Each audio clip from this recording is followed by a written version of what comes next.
You wouldn't believe it.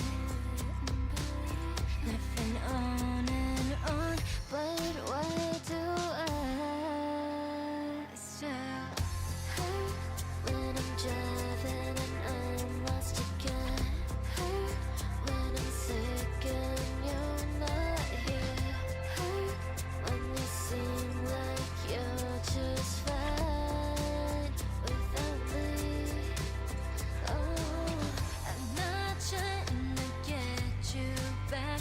Oh, I know we're better when we're not together.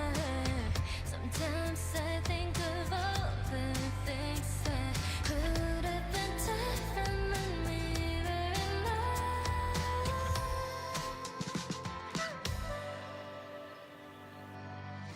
Hurt when I see your feet. Hurt when someone mentions your name. Hurt when I pass by your old place. Hurt when I'm driving and I'm lost again. Hurt when I'm sick and you're not here. Hurt when you seem like you're just fine without me.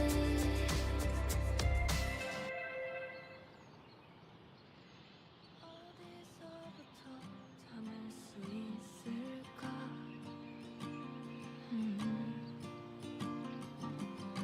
벌어진 틈새를 채울 순 있을까? I don't know what to do. We've already spent too much time. 우린 이미 너무 먼 길을 너에게로부터 가장 먼저 내 마음이 또다시 철없이 널 향하지 않게 far away,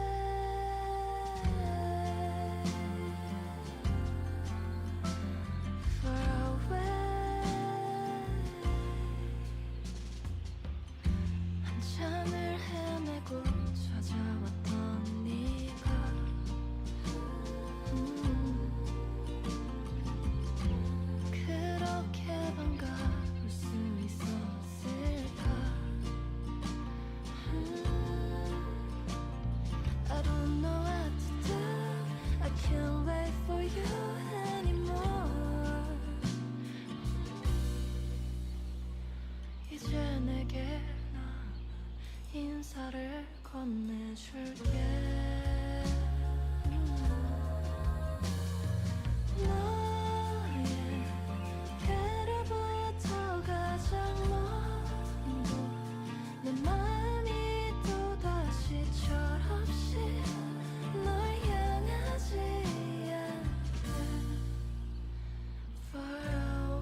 Welcome everybody to BPL Season 7 Week 4 here, starting off with some C-League action on the A-Stream here. I'm Toasty, joined by Sove Danom. Going to be bringing you quite an interesting match here today, a middling sort of C-League match, so not your greatest Overwatch, but will still be exciting either way, right?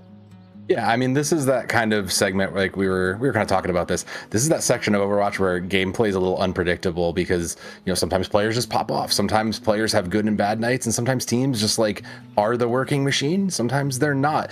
But particularly for these two teams, Log Racers and Oomfie University, they're, like you said, they're both middling. They're both kind of near that middle of the pack here in week 4 with, not much left. But like, all of their games have been pretty definitive. You know, their wins have been very dominant 2-0s with the exception of Log Racers, who have, they've had arguably like the tougher matchups so far, I would say.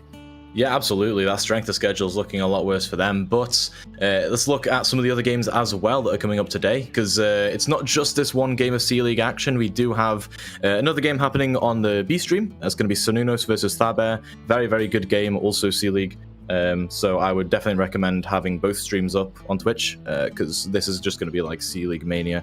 Then coming up next after this, you got Borealis versus Requiem, also shaping up to be an incredible game. Requiem, a very strong team in B-League, so definitely going to be seeing some action out of them. And then Zephyr versus Spud clusters at 10. All of that, of course, on the A stream. So lots of action here today in the first day of week 4. If we take a look at the standings here for the C-League Cedar group, which is just the only group in C-League, Oomfie University in that second place. So they are looking as the more dominant team. But like you said before, that could be because of strength of schedule. Yeah, I mean, their only loss so far has been to our first place team, Boa. Oomfie also did lose to them, but it did go to 3, so take that for what you will. I'm sorry, Log Racers lost in 2. That was their only loss as well. Both of them only losing to that. So, like, clearly Boa is the team to beat. Like, clearly they are going to be the gatekeepers at the top.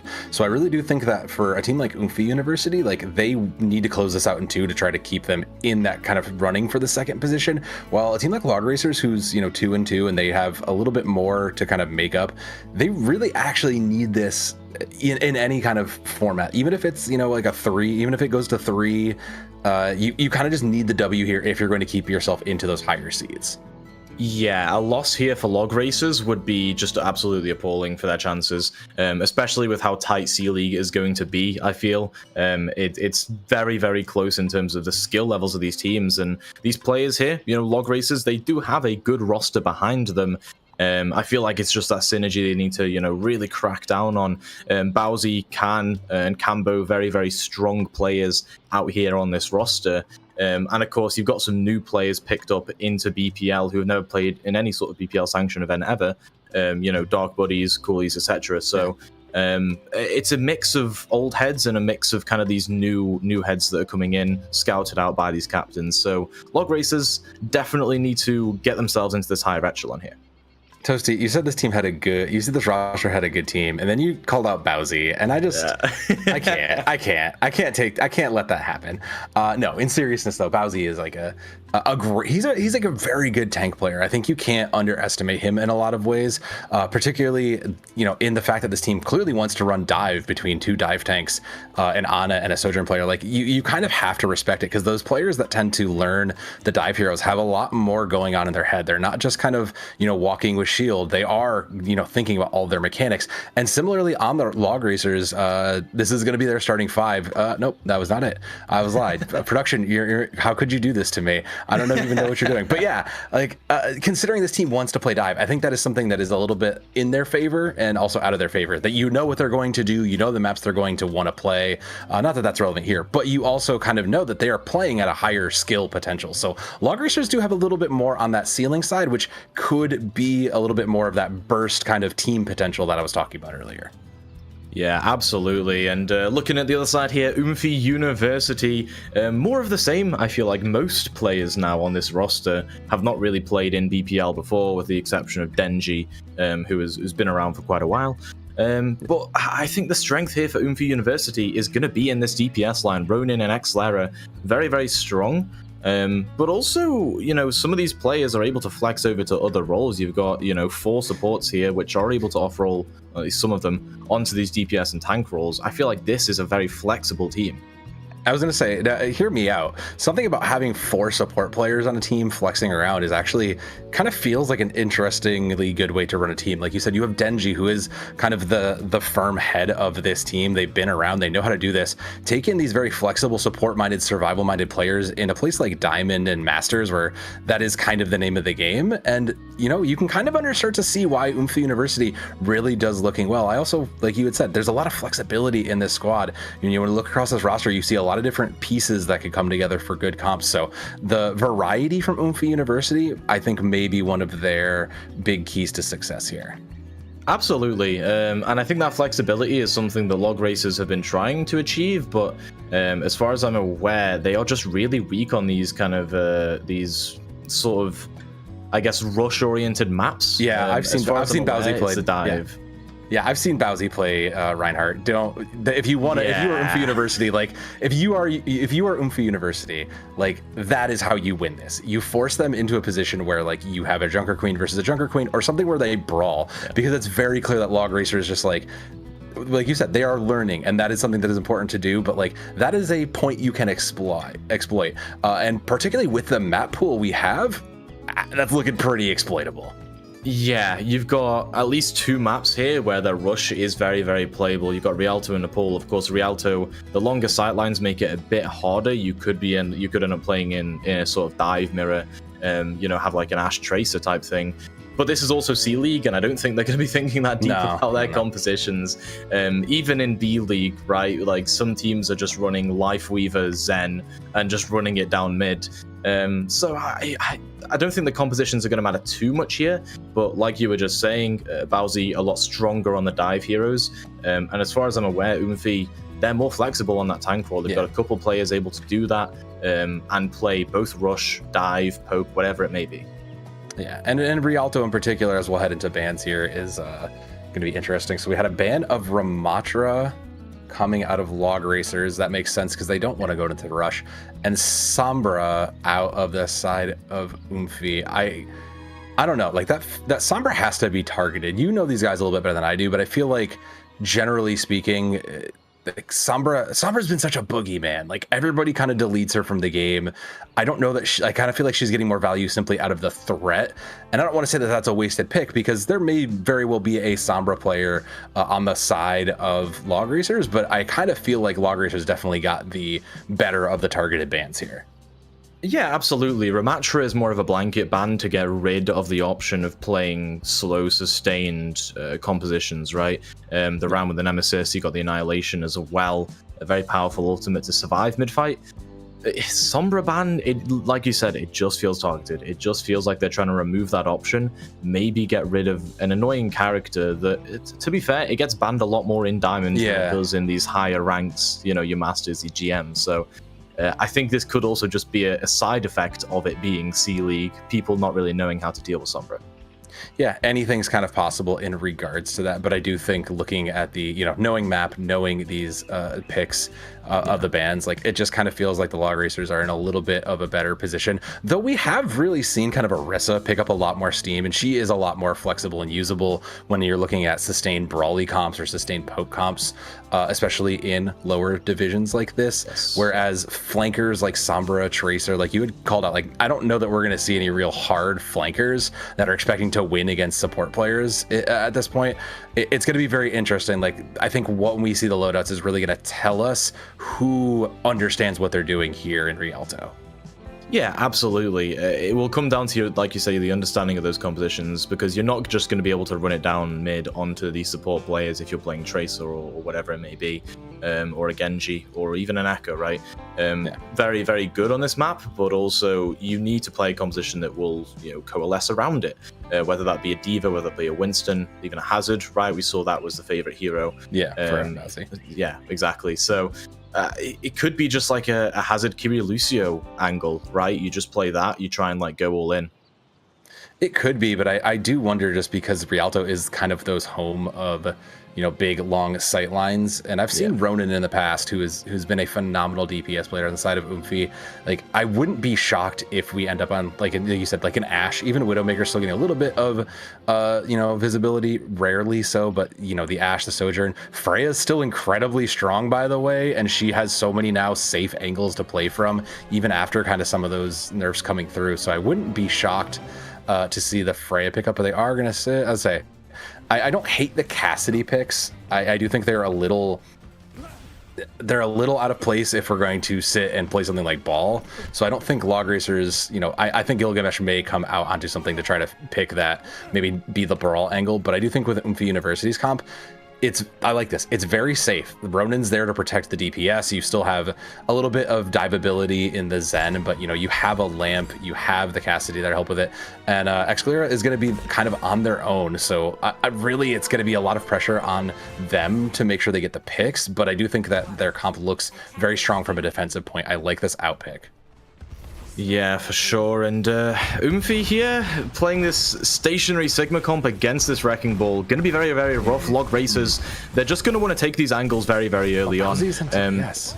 Yeah, exactly, right? This is this one. So Gilgamesh is coming in to play this tank. Bowsy's on the Sojourn, gonna try their best to hit all these railgun shots, but already quite a big engage here from Gilgamesh, splitting up the team a little bit. Volcarona will go into the drink there, but not before getting a kill onto Bowsy. Brer finds a DPS of Cambo as well.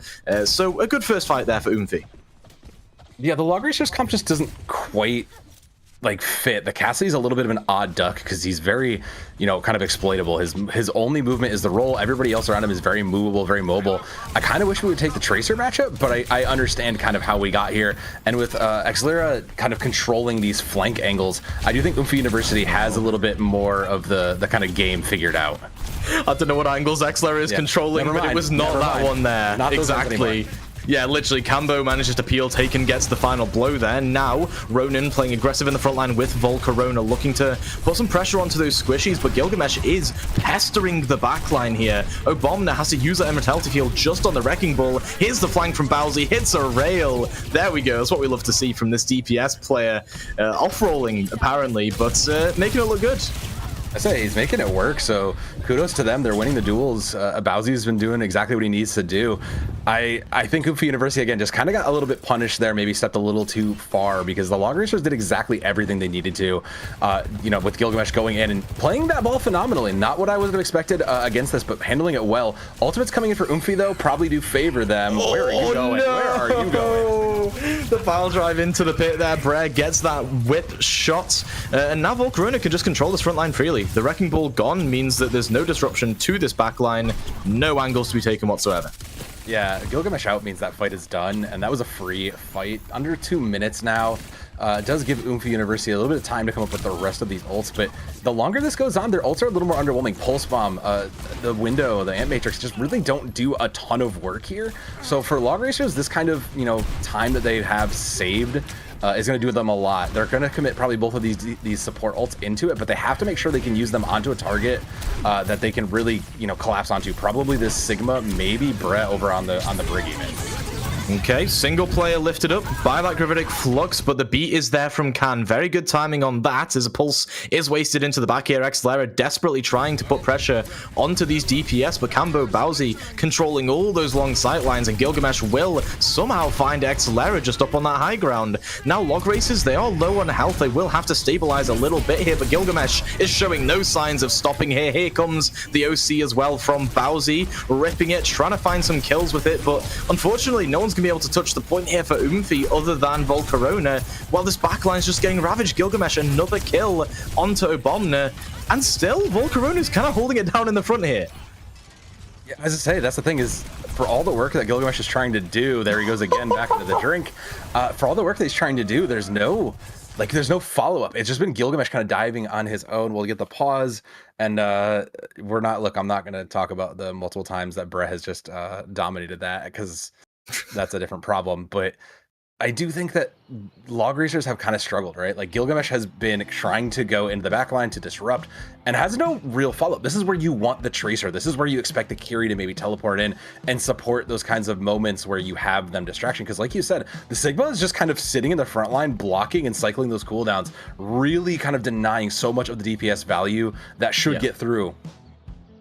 And you're taking, like, the thing is right here is that they're taking very basic off angles, right? You're seeing Taken, Wallet, and Cambo and Bowsy. They're all taking angles, but they're not developing them. They're not sort of taking space when they can, when Gilgamesh is power driving. So what can you do? Yeah, well, with 23 seconds, they're going to have to make it work. Gilgamesh has Mines paired in with Cambo's High Noon. It's tough. Those are probably going to get used on cart just to clear the space. I'm watching Volcanara though because they have the Flux. That is probably the game closer, is when that Flux lands and kind of stops this.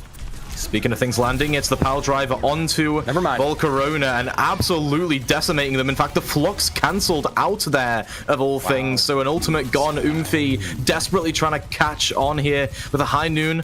And with a rally, see if they can just find anything. One player is all you need, but Bowsy will not go down to that High Noon. Now comes the roll through Gilgamesh into the back, putting pressure on Ronin. OT was burning down for a second there as Taken Wallet has to use this Kitsune Rush, and actually only a kill onto Brer here as Volcarona is back on the Wrecking Ball, stalling out a little bit.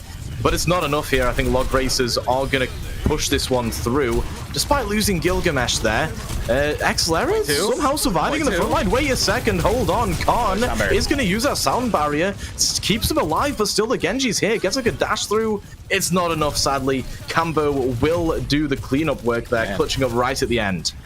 Man, Cambo absolutely just cleaned that up and put in some work there. It's a shame they've just been kind of denied the ability to do that for most of this game, Toasty. Like, Cambo clearly showing that they have the DPS skills, but the comp around him doesn't, you know, again, it's like it's kind of an odd duck here where the Cassidy really doesn't have much of a position other than, like you said, these very shallow angles. Well, they bought time, and Oomfie University is coming into both of their DPS ults, no supports, no sound barrier, so I'm watching for Xlera again because this is kind of the only way that this stops. Bowsy has an overclock, and the first one was successful, but there's nothing really in the way of that. Yeah, exactly. Bowsy gets high ground, and it's all over here for Oomfie, but there's the blade from Xlera. Goes into the back. No setup needed, actually, as two are caught all the way off camera, but it doesn't matter, right? You know Xlera was hitting them tackers. Yeah, I mean, that was, again, no sound barrier in the way. It was basically a free win, a free stop. And Oomfie has shown us that they can kind of be the dominant force here with more of this poke, sustain-y comp. Holding on to the High Noon, though, Log Racers coming into 2-3, make it 4 of theirs. They just win the longer fight. I say that, but then Ronin absolutely clutches, too. It's not a Ronin clutch as much as it's a Gilgamesh boop into the enemy team, right? Literally, you just mess up there, unfortunately. And Gilgamesh now gonna try and escape with their life as well. The man with 1,000 hands not exactly looking great on the hamster. 50 seconds. I mean, you do have 4 of your 5 ults, so it kind of just becomes a position of what do you need to do to not overcommit here for the Log Racers. You should win this by overwhelming, short of anybody just dying to this Flux. Okay, well, Mines go in onto the high ground there. It does force the positioning of these supports. There's a Flux, hits the Lucio, but Khan will not fall. In fact, Volcarona somehow just hits a random Hypersphere, does find Khan, and Gilgamesh will get stunned as well. Very good stabilization here from Oomfie, despite a solid engage. That was a very clutch rock, I will say, and that positioning got a little bit dangerous for Volcanara, but well played. They shouldn't have... I said they should probably have won that, but now coming in the last seconds, Log Racers have to throw everything here. Kitsune rush into High Noon is probably the play. Okay, here's the rally to try and force away that Wrecking Ball on the point. It's the Wrecking Ball, but Volcarona's going mad in the back here. Bowsy can't get a thing done with the OC. In fact, Oomfie don't even care about the point. They know they've won that frontline team fight, as Khan will fall. Gilgamesh the next to follow. And Oomfie do it with like 3 ultimates to spare as well. Very impressive hold there on second.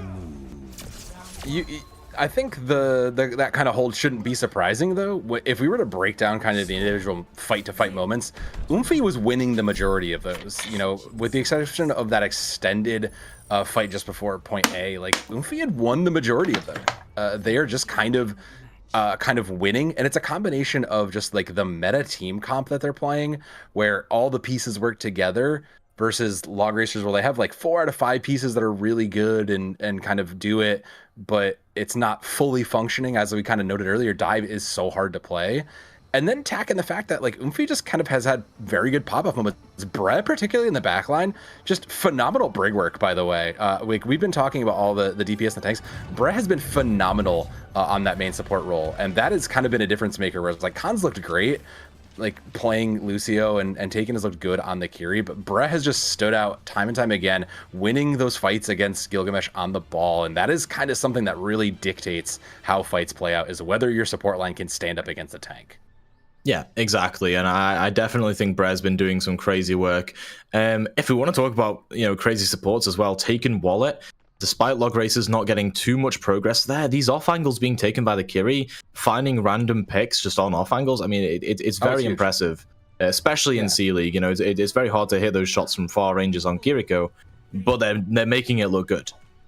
Yeah, and they are fulfilling their role in what this comp wants to do. It's basically try to surround while Gilgamesh gets these kinds of slams in. I'm not as sold about this ball comp on the defense here, but this should work well enough for them. Oomfie is in the full dive with Ronin in the back as well. Again, kind of an odd pick, but hey, if it works, and we think the Cassidy's that strong, I'm not mad about it. Bowsy really gonna have to do a lot of heavy lifting here from that DPS position, though. They've been kind of the standout player for Log Racers, to me. Yeah, for sure. Volcarona here, though.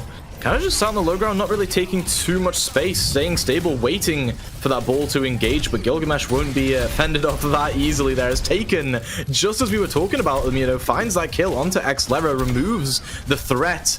Good shot there from Ronin, though. Very impressive. Looking for Bowsy now, but getting a little bit too aggressive there. Bowsy hits him with a rail to the head, and that'll be that team fight.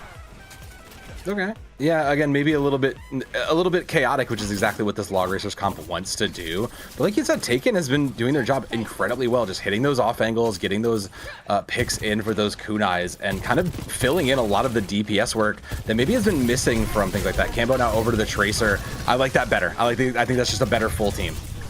Yeah, for sure. This Tracer gonna be able to follow up with Gilgamesh much better, but Ronin finds Bowsy first, gets revenge for that previous team fight. Now Oomfie should be able to channel this momentum forward. The Tracer gonna get hounded out by Volcarona here as well. Winston versus that Tracer. Gilgamesh might get staggered too.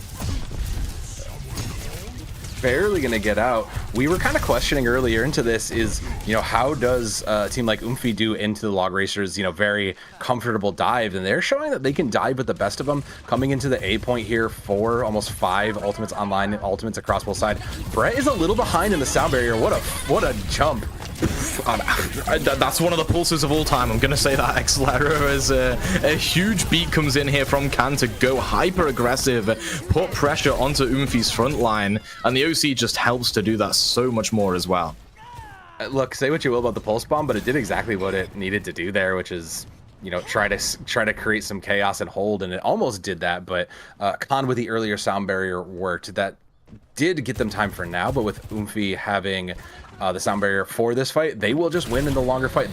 Most of those ultimates were spent from Log Racers, so Oomfie just in the clear to kind of win this out and get the rest of the way to A, but they just need to not take too long and commit. Oh, late Suzu there. Both cooldowns now gone for Taken Wallet. Gonna have to rely on pure DPS here to try and get some value in this fight. Cambo dueling out against Xlera, though.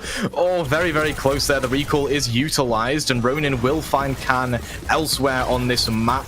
Somehow, you know, not killing Gilgamesh in that small room, as it's, again, it's chaos all over this point. It's trades all over the place. Here's the beat, though, coming in from Brett. That's the difference maker here for Oomfie University. They should allow him to get this cap, but they aren't following up on Gilgamesh or Cambo. They're both sitting there by the point, getting all this value, these dives into the backline, and there's nothing to be done about it. Yeah, I was actually waiting for something to follow it up, a primal, a high noon, just something to kind of signal the rest of the aggression was followed, but it seems like the communication kind of got dropped there for the Oomfies. They'll have 4. I mean, Kitsune Rush is the most important thing here. They're going to have to get value out of this for Obamna because they just have too many resources to lose this. This is quite literally theirs to lose, Toasty. They have too many resources. They can't drop this. Yeah, absolutely. Very aggressive Tracer play there, though, in front of 3 people. As Volcarona goes for a Primal, will find Bowsy with it. There's a pulse onto Abominator, though. It's still Volcarona in that front line, though, doing all the work. No touch from the rest of Log Racers in the midst of all that chaos. And again, you know, their comp should be doing better in chaos, but Oomfie are taking advantage. Well, Oomfie are also getting the earlier picks, and that's what's kind of happening, right? We'd kind of alluded to this. The Log Racers are creating the disruption. They're creating problems, but there's no follow-up. There's no one there to really get the picks. That's what Bowsy and Taken and Cambo should be there for, but they've just been kind of struggling. Oomfie has been a little bit better about those pieces. You can see where Xlira is following up with the dive, just like Volcarona is doing there. Yeah, exactly. Volcarona takes some damage, draws some attention. Xlira goes in for a 1-clip, right? Doesn't always work, but it's the value you need on Tracer. And Volcarona, under a lot of pressure, almost goes down here. In fact, will be taken down eventually, but still 2 meters away here on the point. Log Racers do take control of that and clean up the rest of Oomfie. I think they were just too stacked on that high ground. Yeah, it was a little bit too one-sided of a push. Arguably for that, but with time to spare and the cart that close, I think you're okay. You got the cart exactly where you want it to be, so map-wise, you just need to win the fight now. You're not in the greatest position as you only have this Kitsune rush, so you're probably going to actually trade this out here for maybe try to get Sound Barrier. That'd just be like your best case scenario, is take this as a dry fight, commit as little as you can, and then try to play for one more. Yep, exactly. And Oomfie gonna go aggressive here. Oh, no, the Ajax! Oh, Khan misses that beat, and here's Bowsy trying to clutch it up with the OC, but Abominator has found 2. The bloodthirsty support, and Brer doesn't Ajax that beat, says, you know what, this is how you land one. And Cambo goes down, just Gilgamesh remaining here. As Oomfie are just going to walk this one in. Very unfortunate for Can there as they come in for a heroic stall, but they can't make it work. And Oomfie will take that first map very, very closely, though. Very close, and that was one of those moments where a single decision, changes everything. I think it was the right call to try to commit the Sound Barrier to that. You were under the pressure. That was your advantage point. That was the only thing you had to really go for you. It's just unfortunate you got pressured way out, and that's kind of what happens with the Log Racers, right? Like, they are a dive team. They understand how to run the dive. They know their targets. They know when to push and when to commit to it. And you kind of saw it there, that they can kind of win those dives. So this is exactly what we were expecting. When we're in a dive map or we're in the dive mirror, Log Racers look phenomenal. They're likely to come on top. Yeah. Oomfie University, I think now that Ramatra's maybe free, map 2 might be a little bit different. Yeah, absolutely. I think Oomfie University, they had that Ramatra banned out against them. It's just a bit unfortunate. But they still win the map out, right? I mean, they win in a dive mirror. Granted, it was, Winston versus Wrecking Ball. Gilgamesh really wants to play this ball for some reason. Yeah. And the follow-up for most of the map wasn't there because it took a while for Cambo to go over to that Tracer. When they did go over to that Tracer, I don't feel like the setup was there. I saw multiple instances where that Tracer is just sat doing not a whole lot, just sat with their own supports or sat with their other DPS, not taking angles, not trying to get into the back as Tracer and set up for that Wrecking Ball. You just need to play it a bit slower, be ready for these engages, and Gilgamesh needs to make sure the team is ready whenever they're going in for these pile drives. Either that, or if they're not ready, just continue to roll through. You need to be a distraction. You don't need to be the kind of initiator that Ball once used to be. We used to think of Ball as, go in, slam, pop up, maybe get some shots where the team follows through. That's not Ball anymore. Ball is, go in, slam, keep rolling through so you don't get immediately deleted. Those shield changes and buffs have been better, but I don't know that they're great, especially now going over to Nepal where I cannot think of a single submap where I would want to be playing Ball here. Out here in Nepal, so I have to imagine there's got to be something in this league, because if we're just bound determined to play Ball, all Oomfie needs to do is just go, okay, we're going to take the Ball ban and just literally be done with it.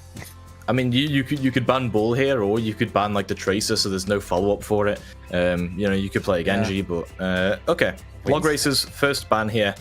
They go for Winston. I think that's smart because what it does here, it gets rid of one of your counters, I suppose, in a dive mirror, right? Winston, I think, is just objectively better than Ball.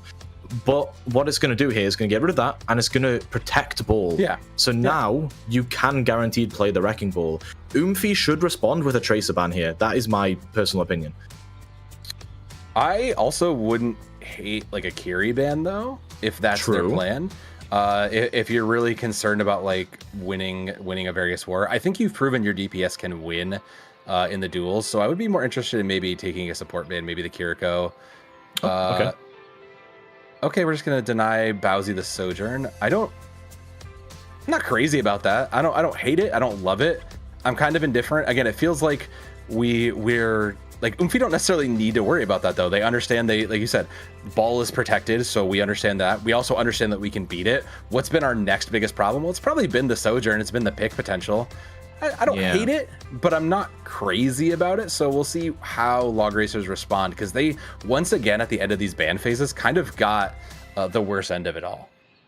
Yeah, I think Log Racers, like they banned Winston to protect their hero, Wrecking Ball, right? Yeah. But without any sort of rail guns or anything like that to follow up when, you know, you're stunned up by that pal drive, it's going to come down to now your Tracer to do that. And Cambo was getting the worst end of the duel against Xlera on that Tracer. Even when Xlera went over to the Genji, there wasn't much room for Cambo to work with. It was even sometimes being dueled out by the enemy tank. So I think Cambo, I was saying this before, just needs to be setting up better pre-fight, you know, not kind of being telegraphed in terms of where you're engaging from. Yeah, I think that's a lot of it, and that's what makes these comps so difficult, right? Is they're not just dive comps, they're also space control comps. Like you have to be able to take and control and be ready to fight anybody at particular parts of the map. It's about how much do you control, and how can you come in from maybe an angle that is a bit more unpredictable than your opponent is looking for. I also have to be a little bit worried though, because Bruz Brig, like you're probably gonna run it the Lucio here on Nepal anyways, because it is a capture point segment, but should they even just choose not to? Like the support line has just been so strong that I don't know. You know, where do you really focus your dives? Like your most diveable target is usually those kind of support slots, but that's a tough position for the Log Racers to be in. I don't think it works. Yeah, I mean, you saw how many times Gilgamesh was being dealt with by just a singular brig, right?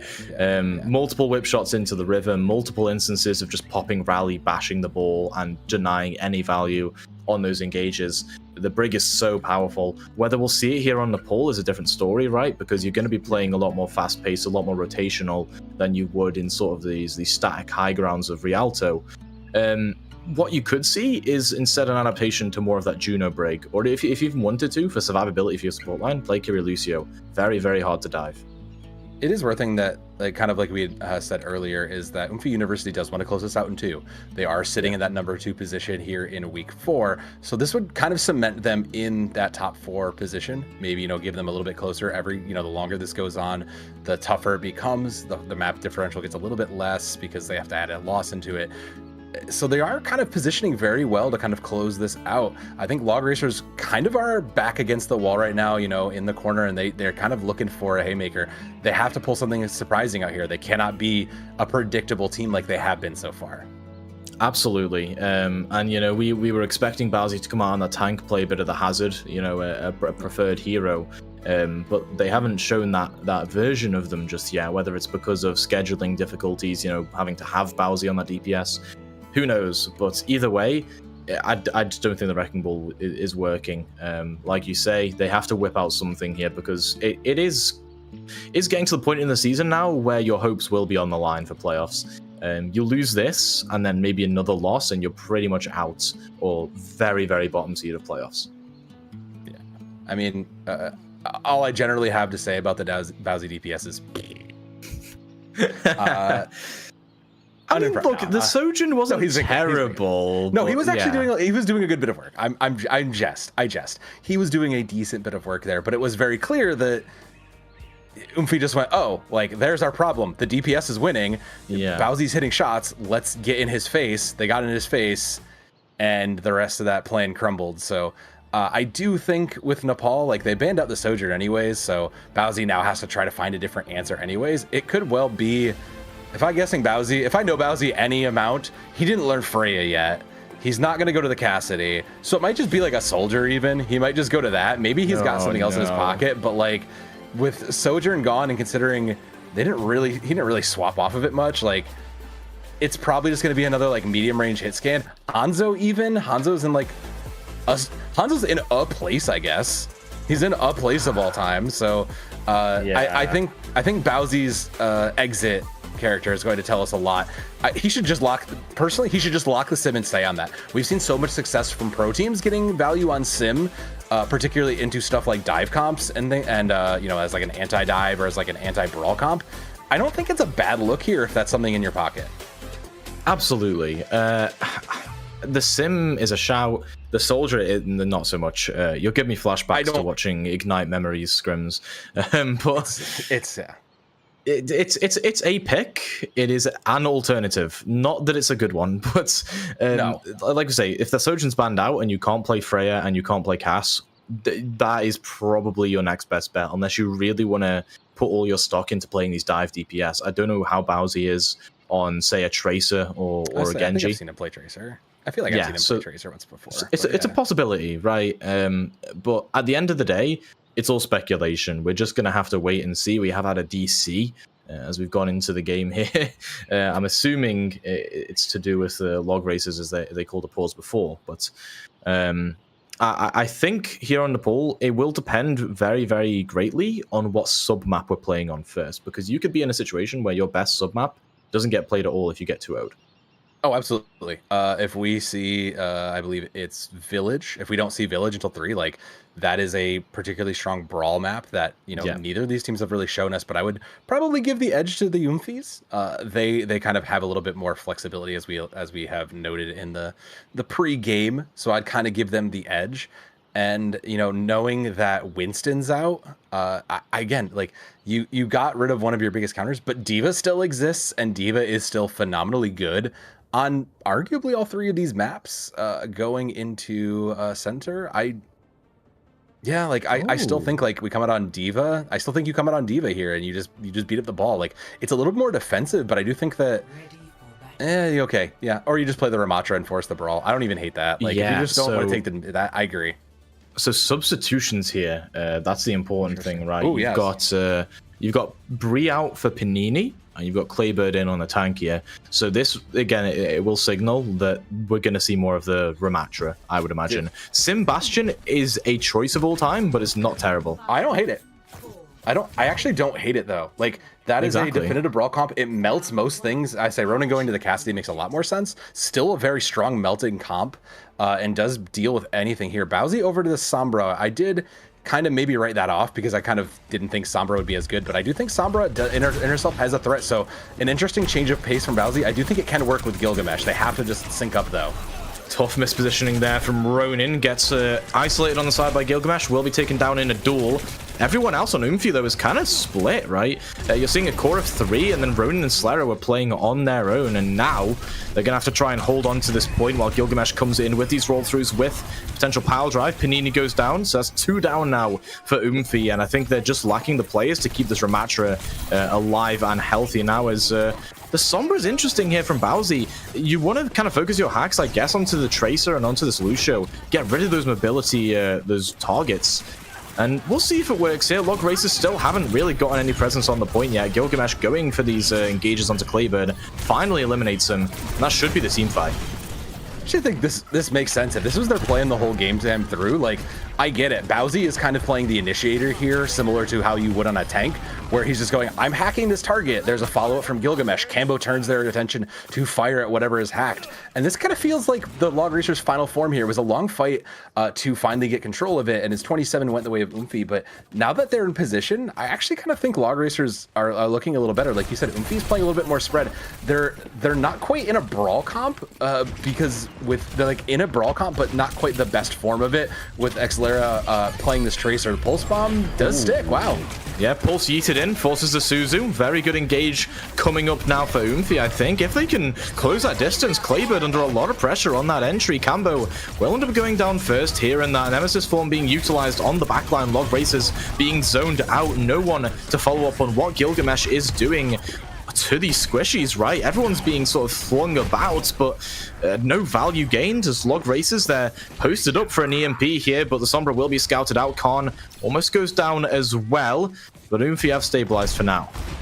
Yeah, Ronan being on the eyes and on the entire opposite side of where Bowsy is, and that's kind of a mistake to me. Like, you need to make sure, you caught that, you needed to look for that Sombra, and there's the follow-up. That's what you get. That's punishing for not catching the Sombra.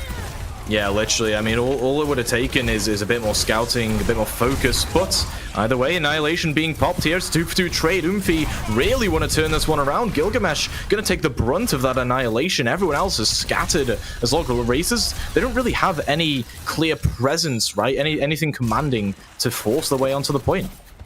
And no, the EMP was their best shot of it, and it looked like it was going to go their way. Taken opens that up with a great pick. Taken has just been phenomenal on this carry. You have to commit this Kitsune Rush now and go. It's your only advantage. Absolutely. Claybird, though, just kites out. Everyone disengages. Oomfie University, brilliant timing on that kite, and now they'll re-engage in here. The high noon use on the side there by Cambo, though, will nullify the effects of that engage, and another kill here onto Claybird. This cast is doing a lot of work here in terms of getting rid of these Oomfie University players, but on the other side, Xlero, Abominor find kills apiece, and actually, it's going to get turned around here, I think. Gilgamesh wants to clutch up with Can, but it's only Gilgamesh now against two squishies that have so much mobility, they're going to be impossible to kill off. They're not likely to happen. Mines are going to go off in the back, and Gilgamesh will get one, try to deny that space. But I mean, this feels kind of all for naught. I don't think Log Racers are going to come back with anything that can do this, especially with Obamna coming into a Kitsune Rush as like the closing. Ooh. Wow, never. Man, yeah. So Gilgamesh and Bowsy somehow won a duel against a Tracer and a Lucio, and then they just chunk down the ramp when they walk back in. And Cambo once again just shows up, clicks heads, and just cleans this. Like, Cambo has been the real kind of centerpiece to this Log Racers comp on this Cassidy, and I think that's kind of you have to recognize and respect that now, because if Cambo's allowed to live, he just turns the fight. He straight up just changes the fight trajectory. You have to focus him out if you're the Oomfies. Absolutely, is Gilgamesh here drawing some attention on the sideline, but Oomfie now have a bit of an opening to walk onto this point. Gilgamesh, though, going to get a sick pile drive, and Cambo again hits a sick shot onto Panini. The beat will come in here from Can, while Oomfie don't have one of their own to respond with. High Noon comes in, though, trying to zone off this point. Potentially a hack, yeah. EMP comes through. Ronin walking way too far forward there, caught out. Here's the beat from Panini. It does manage to keep Claybird alive. Will they build the Annihilation in the nick of time? I don't even think it matters. You've only got two players here for Log Racers, and they will be cleaned up. Very close round here, but Oomfie narrowly take it. Very, very swingy from both sides. You can kind of see where moments of success happen for Log Racers in particular. It's Cambo. Sorry, Bowsy, but Sombra is basically right now like, use ultimate, go back to spawn, because you're just going to get caught out in most times with that. But Cambo in particular for the Log Racers has just been kind of the linchpin to the whole team working. Like you saw it, there was a slam from Gilgamesh, Cambo followed up. That's kind of the game plan, is make sure everything is in a position where Cambo can hit those shots, because they clearly understand who their sharpshooter is. And Oomfies have just been, look, they've just been running their comps. They've just been kind of winning the duels. They acknowledge, look, we can win the duels, and we can win, whatever they throw against us. They just need to close it out. Like, Log Racers just kind of throw in an ultimate, don't really close it out. So Oomfie have just been consistently winning more duels. Now back into that similar kind of brawl comp. Not much changes. This still looks like it goes very similar the way of Oomfie if nothing really changes from the Log Racers approach. Yeah, you can't be relying on Taken and Cambo in all of these fights to get all of your kills, right? Log Racer's going to have to try and follow up a bit better than what Gilgamesh is doing. There's a Suzu, though, to save Ronin on that engage. Now that they know Suzu's gone, though, potentially kills to be had for Log Racers. Yeah. But Claybird just goes so aggro here, Gilgamesh forced out, will have to disengage temporarily. Comes back in, though, with Vigor. And with Abominor Ronin down, I don't think Oomfie will keep hold of that point for long. No, but it was a case of overextend leading to overextend, and did kind of continue to work this way. Gilgamesh kind of went a little too deep, left his team wide open for Oomfies to just walk in there. And that kind of tends to be the problem with this kind of a ball-based comp, right? Like, if you aren't there to kind of stay and keep the distraction, the rest of your, brawl opponents will just walk in on you. Still into the neutral, though. I think the Log Racers have the right idea, but they just need to make sure they're following up a little bit closer with Gilgamesh. They can't leave, the four just like that, isolated and alone away from their tank. Yeah, that was Khan just going for a bit of an interesting wall ride. Here's the boop away as well into Gilgamesh, giving some space over to Oomfie. They're going to go aggressive onto the backline, force those supports to rotate out.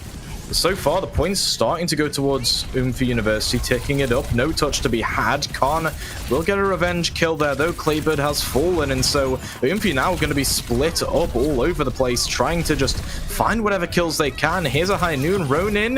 Wow. Oh, sick boop there to set up Cambo. Taken will still find Panini, so finding their opposite number on that support, but Xlera is doing a lot of work in this backline and distracting, allowing the core of Oomfie to stay alive. Saying this has been a long fight while Oomfies have just been dragging this over. 40% still in control, and you can see it. There's like moments where everybody follows in and picks a target, but there's just now ultimates being thrown in. Log Racers have 4 or 5. They should be able to win this out if they commit.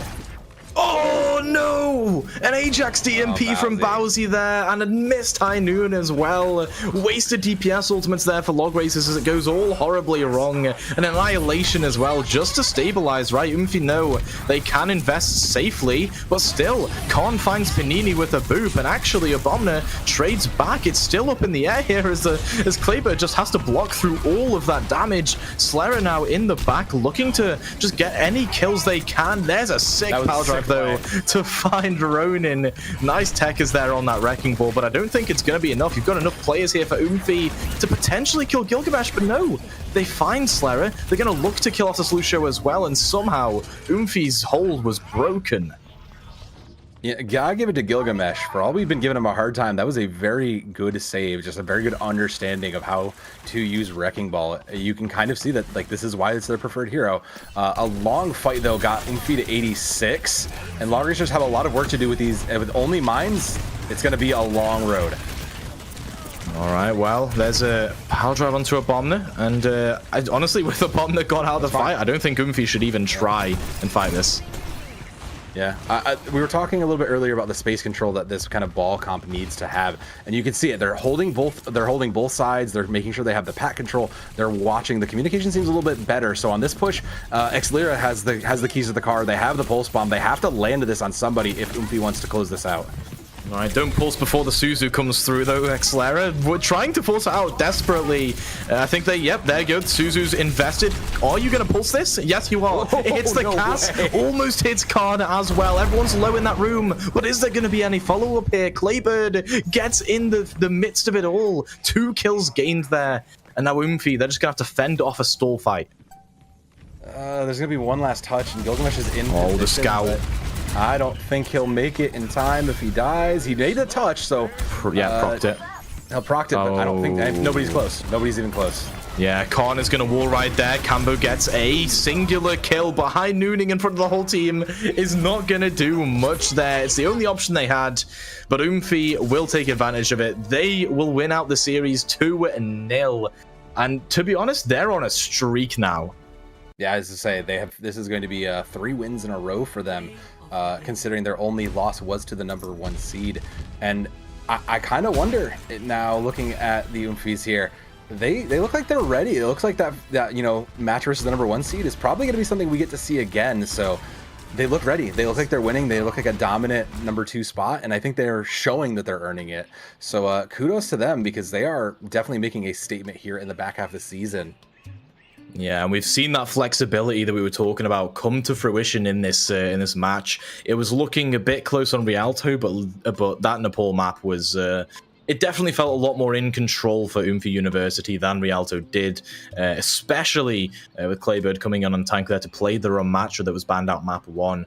But that flexibility is crazy. You're able to sub in these players, able to play different styles, and even having people on off rolls. I saw Xlera improving across the course of that series as well on that Tracer.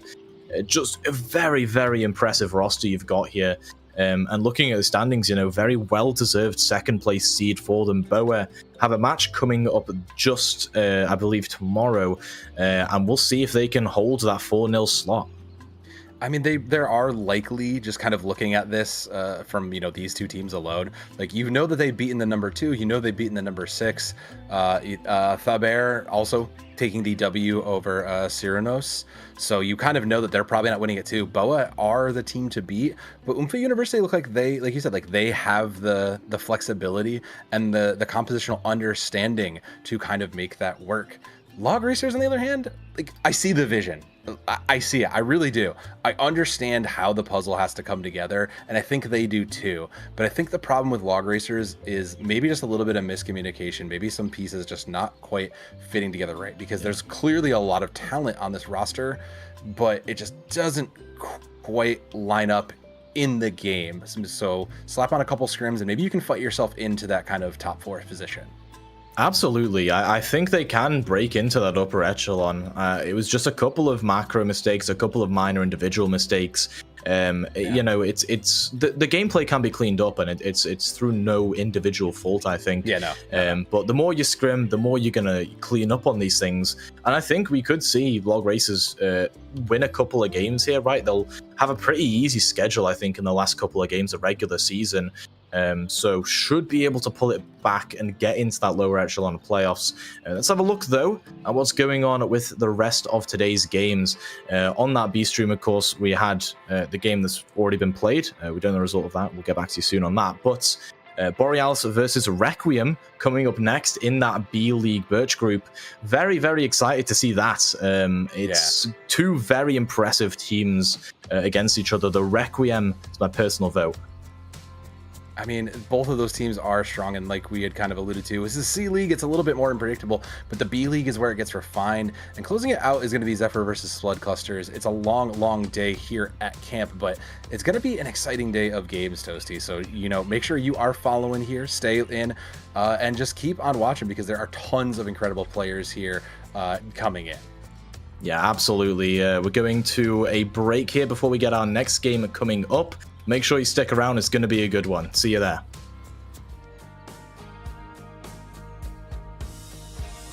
I know I should leave, 'cause you're driving me mad. You burn like a fire.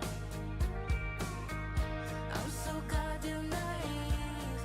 I keep coming back, 'cause you're taking me high.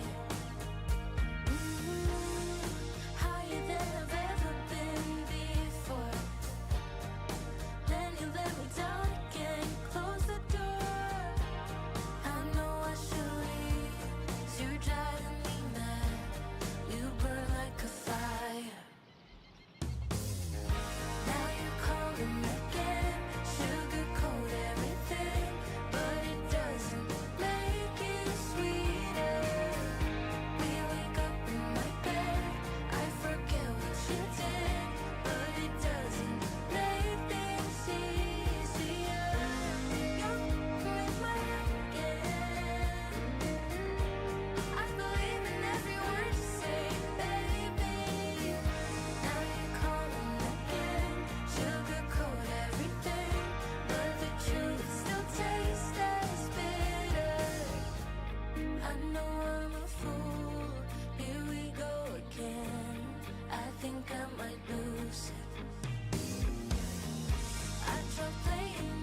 we got nowhere to be. Just a slow dance with the summer heat. The world outside can't wait a few, 'cause right now we got nothing else to do. The sun is peeking through the cotton white blinds. Your hands still tangled up in mine. Feet on the wall, your head on me, floating easy. We got nowhere to be. Got nowhere to be.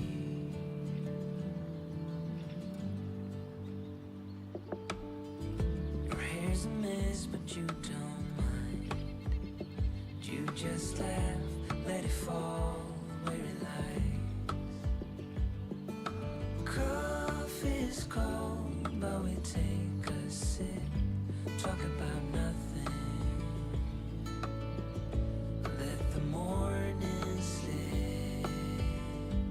Oh, it feels like that, like summer air through window cracks. Oh, it feels like that, like summer sun on quiet tracks. Oh, it feels like that, like the summer rain that falls so slowly on the naked skin upon your back. Oh, it feels like that, like a love song on a worn out track. Yeah, it feels like that. Feels like that. Yeah, it feels like that. Na na na na na na. Feels like that. Oh, it feels like that, like summer air through window cracks. Oh, it feels like that, like the summer sun on quiet tracks. Oh, it feels like that, like the summer rain that falls so slowly on the naked skin upon your back. Oh, it feels like that, like a love song on a worn out track. Yeah, it feels like that. Feels like that. Yeah, it feels like that. Na na na na na na. Feels like that.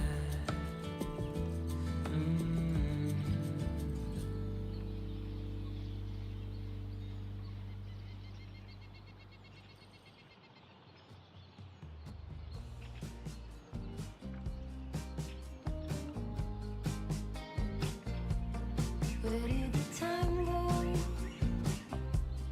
How do we move so far away? Holding on, how much can we both take when life is an echo? I can't hear what you're saying when life is an echo. I can't hear what you're saying.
All right, welcome back, everybody. This week of BPL Season 7 continues here in the B League. So, you're coming into this second game. We've got Borealis versus Requiem here, pretty close in the standings. Requiem at 3-1, Borealis 2-2. Potentially, both teams could have the same record after this match. Yeah. So, very, very interesting matchup that we've got here. Yeah, shades of actually match 1 from tonight on stream here. Requiem in that number 2 positional, Borealis again fighting for lives in the middle of the pack. I'm sorry, at the number 1. They are our number 1 seed, wow, the daybreak. But for what it's worth, Requiem did lose down there to Aurora, so our top 3 spots are pretty close. Here in Birch, it's a little bit closer, Fletcher. I feel like there's not really like a standout team that's clearly like a tier break of everybody. Everybody seems to be kind of fairly close. So, a clean win in 2 would be incredible for both of these teams. It would help Requiem maintain and break away from the pack, and it would help Borealis kind of get into that top 4 position. I mean, I always love seeing the competitive nature. Like, when the teams are really close together, I think that is when we get our best Overwatch. Borealis up first, PJ, Alfredo, Oryx on the DPS, K-Mac on the tank, Big Brain Blue, Mariposa in that back line. We talking about it. They're near the bottom of the standings technically, but I mean, really, any of these teams could punch up to move further up in those standings. I'm actually going to be watching this time for Alfredo. Cassidy has become such kind of a staple in Overwatch now recently, once we've learned that, just how much he's been kind of tuned behind the scenes. Pair that in with Mariposa's Ana, and I think that there is a deadly combination there. So what Borealis is going to be showing us, I think, is going to give us a lot of a good look. And like I said, I'm going to be keeping an eye on Alfredo, because just showing that you like the Cassidy, that could be a key difference maker in tonight's game.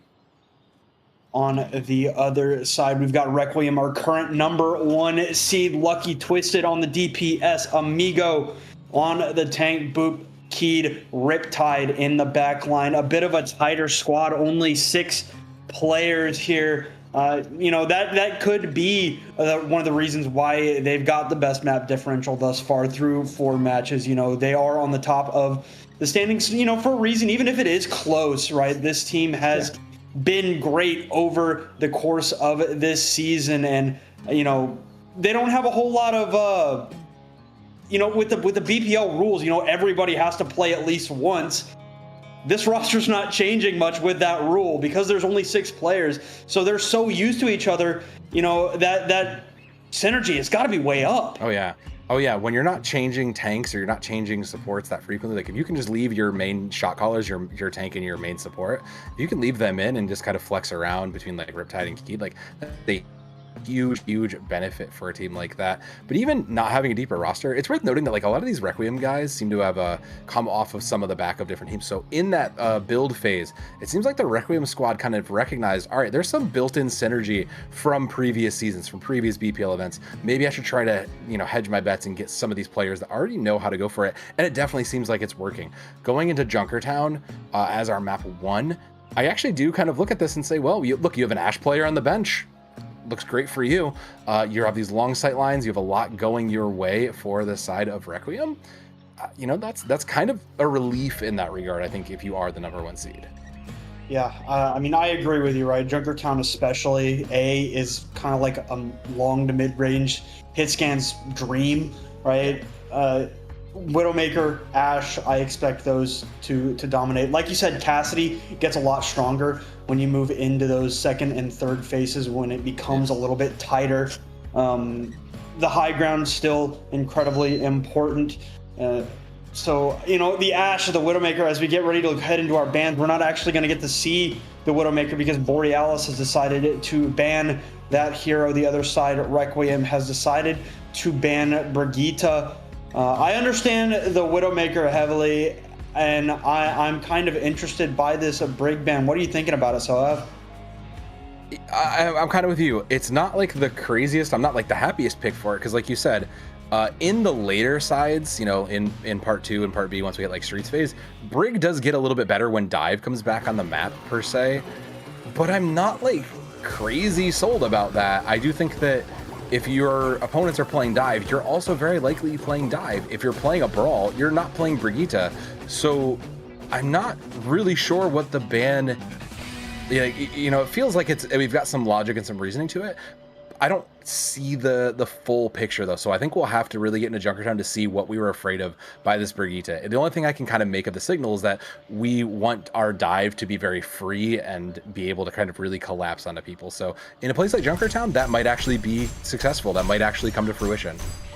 Well, we are going to see the sort of a dive here, of course, still as strong as ever is that Freya. Both teams running her, and actually the only other character that is the same on either team is a Zenyatta, for whatever reason that may be. On the other side, you know, you got Oryx on the Cassidy. You were talking up the Cassidy a lot. Still, you know, is a very, very strong hero. So is Sojourn, for that matter. She will always be, you know, one of those prevalent heroes. But it's going to be like a semi dive, you know, mid brawl from Requiem versus the hard poke from Borealis. So here we go in. Lucky goes up, not gonna quite find a kill as Oryx tries to keep this choke locked down with K-Mac. Really, it's just a bit of a slow burn here for Borealis as they try to, you know, wait for Requiem to make a move. Yeah, this is going to be just flavors of poke right now, where Borealis is much more defensive and a lot easier to kind of sustain with the Cassidy protecting the Sigma, and the flexibility out of the D.Va to kind of control a bit more high grounds. To jump back to your question quick, since this is going to be a while in the fight, the Zens are there to kind of speed this up though, right? We don't have to worry about, we're not worrying about speed, we're not worrying about anti-dive, so what are we going to do? We're going to give ourselves an advantage by having Discord Orb be available and just being able to free up our supports to do a little bit more damage, and that's kind of where Requiem got away with this. They were able to kind of position the Zen and Ana in the same place where they could get value with Discord while also getting in a lot more chip damage. I think genuinely the Zens are going to be a lot more definitive in how these comps play out, and they'll kind of help decide who's the winner here in Junkertown. All right, well, Borealis already back up, but what a nade by Keed. Amigo that is discorded up. Trying to take care of K-Mac, who's doing a little bit of shield dancing into this D.Va right now. K-Mac needs to stay up, but just cannot remain. Alfredo gets the trade, but it's all red in the kill feed after that. Requiem gonna cruise right through objective A. This is one of those moments where you kind of look at the Sigma D.Va. They do the same thing, but they do them slightly differently. Sigma is very sturdy, stays in place. D.Va is a lot more mobile. A D.Va would be better able to survive those kinds of dive-ins to stall the point versus the Sigma. You saw it. K-Mac kind of got in there. There was no one else to help him out. He had to burn all his cooldowns and then immediately just got run through. And because of that, they lost the point. Now Requiem has even more ult charge to throw at everything. And Borealis is just behind on most accounts. Both support ultimates come in for Requiem. Oh, Lucky gets punished for it though, and that might change it. Yeah, Lucky goes down. Alfredo with a good bit of a duel there onto their mirror. Now both DPS residing in this same area. Amigo doing a good job keeping them in check. That defense matrix so oppressive into those characters. 5 ultimates coming up for Borealis as the poke battle resumes. Nano boost on it to Amigo. Going to be difficult to dislodge, but the immortality field for Mariposa going to be good to keep them in that fight. They're not all that scared of the D.Va, who will get back into the mech after the self-destruct, but Lucky is now no longer in this fight, and Borealis still has 4 ultimates to try and win this fight out definitively. This Amp Matrix will come out as Requiem will decide it's not worth it any longer. I mean, yeah, you just kite that. You're just going to get out of the way, and the Baptiste is going to look significantly foolish for that. But Borealis still have 3 other ults, including Flux. It's going to force out this Trance ahead. So, again, I'm looking at Alfredo. Alfredo with this on this is probably the difference maker. And Twisted sliding up to the high ground, able to dislodge Oryx, the overclock, trying to find something else. Riptide did use that Transcendence to counteract the Gravitic Flux there as Twisted continues to reap hell in the backline on that Sojourn. Lucky cleaning up their mirror with the help of that Discord Orb, and now it is only a 1 versus 5. Now Oryx is returning, but it's too little too late. I love this play from Requiem. They're just acknowledging, look, K-Mac is just going to be the sturdy rock that just sits there. We can't beat this. This is kind of how you deal with a lot of things like Orisa. You just play around them and then, you know, just pick away the supports, pick away everything else, and then collapse onto the tank. Beautifully done to Requiem. They have 4 minutes on the clock. And they already have a lot of the space position here, Fletch. So, like, they are cruising, all things considered, here through Junkertown. But this is usually where the car comes to a stop, because this is one of the toughest spots to get through, is this C section. All right, nice little headshot there from Lucky. Has the bola shots ready to go. The only other ultimate besides Keed's nano boost. Amigo dropped down that Discord orb. Super annoying. Will get cleansed off though, so, you know, 7 seconds. They won't be able to put that Discord back on, and especially now that Lucky is out of this fight, Borealis can finally try to get aggro, but this nano boost onto Amigo, it's gonna get, for the most part, wasted, even if they get back into mech, which Amigo cannot get back into that mech. 2 ultimates thrown in the trash for Requiem.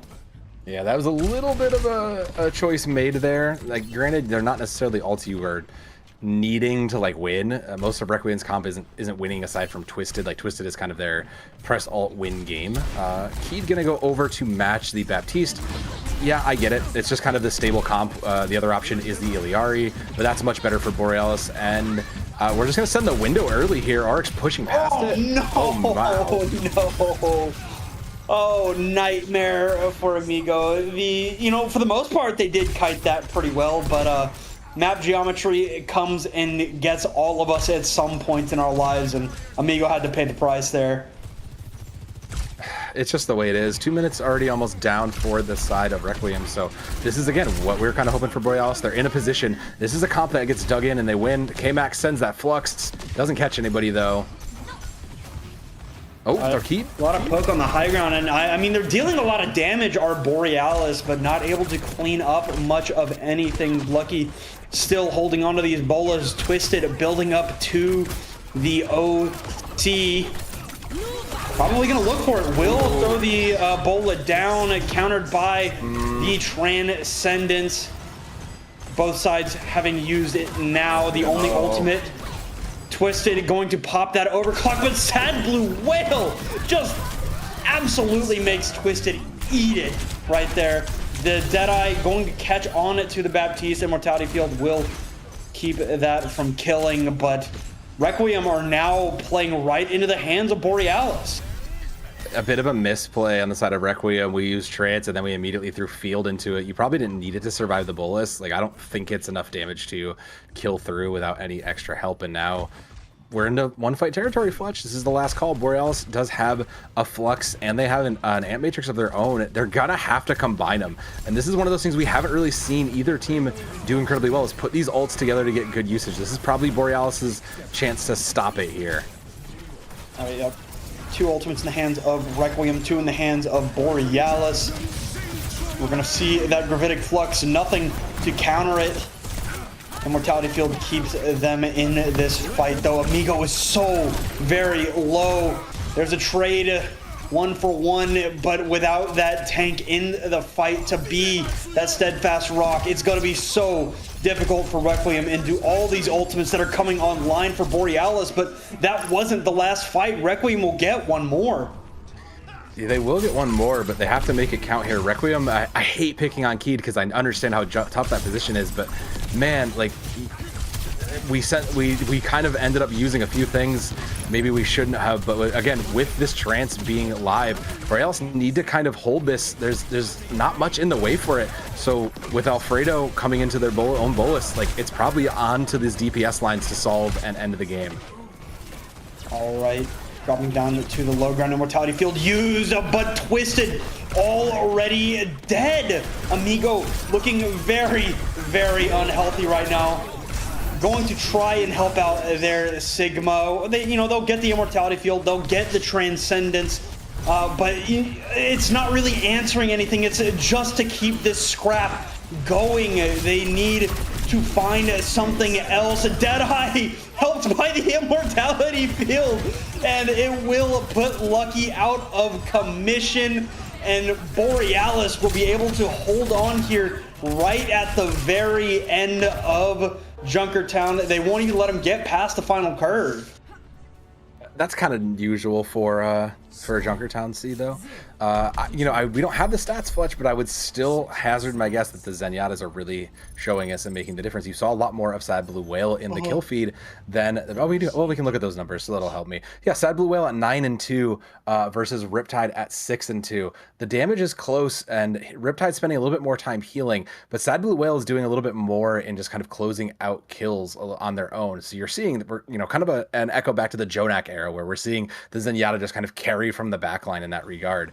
But like just overall, like a few errors from Requiem. Their team play looks very solid, but I'll see moments where like we overlap, some very important invulnerability things, or maybe we poked a little too hard, or maybe we should have peeled for Twisted a little bit more. It's these small moments that kind of cost them there, and Borealis now have to go the other way on it. They're gonna match the Sigma. I don't hate it. I do think the Diva was the better look, but I think if you are looking for a more sustain and a little more comfort, kind of a singular place to play around, the Sigma is the right call. Oryx versus Twisted, though, is the kind of only difference this time, and I'm still... I actually kind of, I kind of actually like the Cassidy a little bit more. It's a lot more defensive versus Twisted, who has to have the sight lines to get value. Cassidy gets a little bit more raw value when you can play up with the tank or when you're protecting for your DPS, versus Twisted, who just, they have to be playing in front of a tank and they have to build up that rail. So I do think Oryx kind of is going to be a little bit of a difference maker, and likely one of the keys to why Borealis may take this. Right.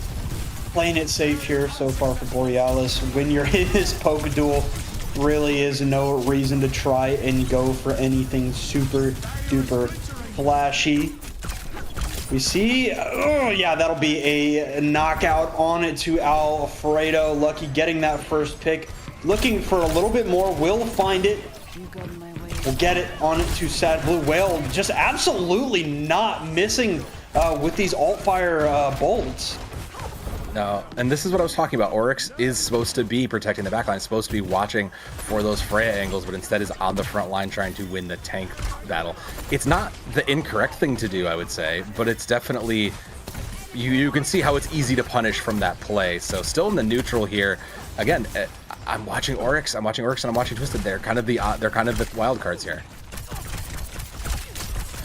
You see Twisted and Keyed is so low, but Lucky continues to just absolutely frag out first blood in this next fight. That would have been a kill on it to K-Mac had it not been for that immortality field, but K-Mac will go down at the hand of their partner, and Requiem will continue to hold. And this is kind of what we were looking for, right? Is Lucky is winning those duels. They're setting up and taking a flank angle, allowing Twisted to kind of then clean up the rest of the fight while everybody's watching the Freya. Oryx is now going to go to match. But Requiem looks very strong. They have a better understanding of the comp, so we'll have to see if now in the full mirror does Borealis understand. And, well, it even trades. That's fair. Well, here is the bolas. That'll be at least one kill. Lucky. That'll be two kills. Lucky in the backline. Hat trick for the Freya of Requiem, and oh my god, make it 4. Jeez. All right, I take it back, Lucky. I'm sorry. We have to watch you now. Like, you've made your point.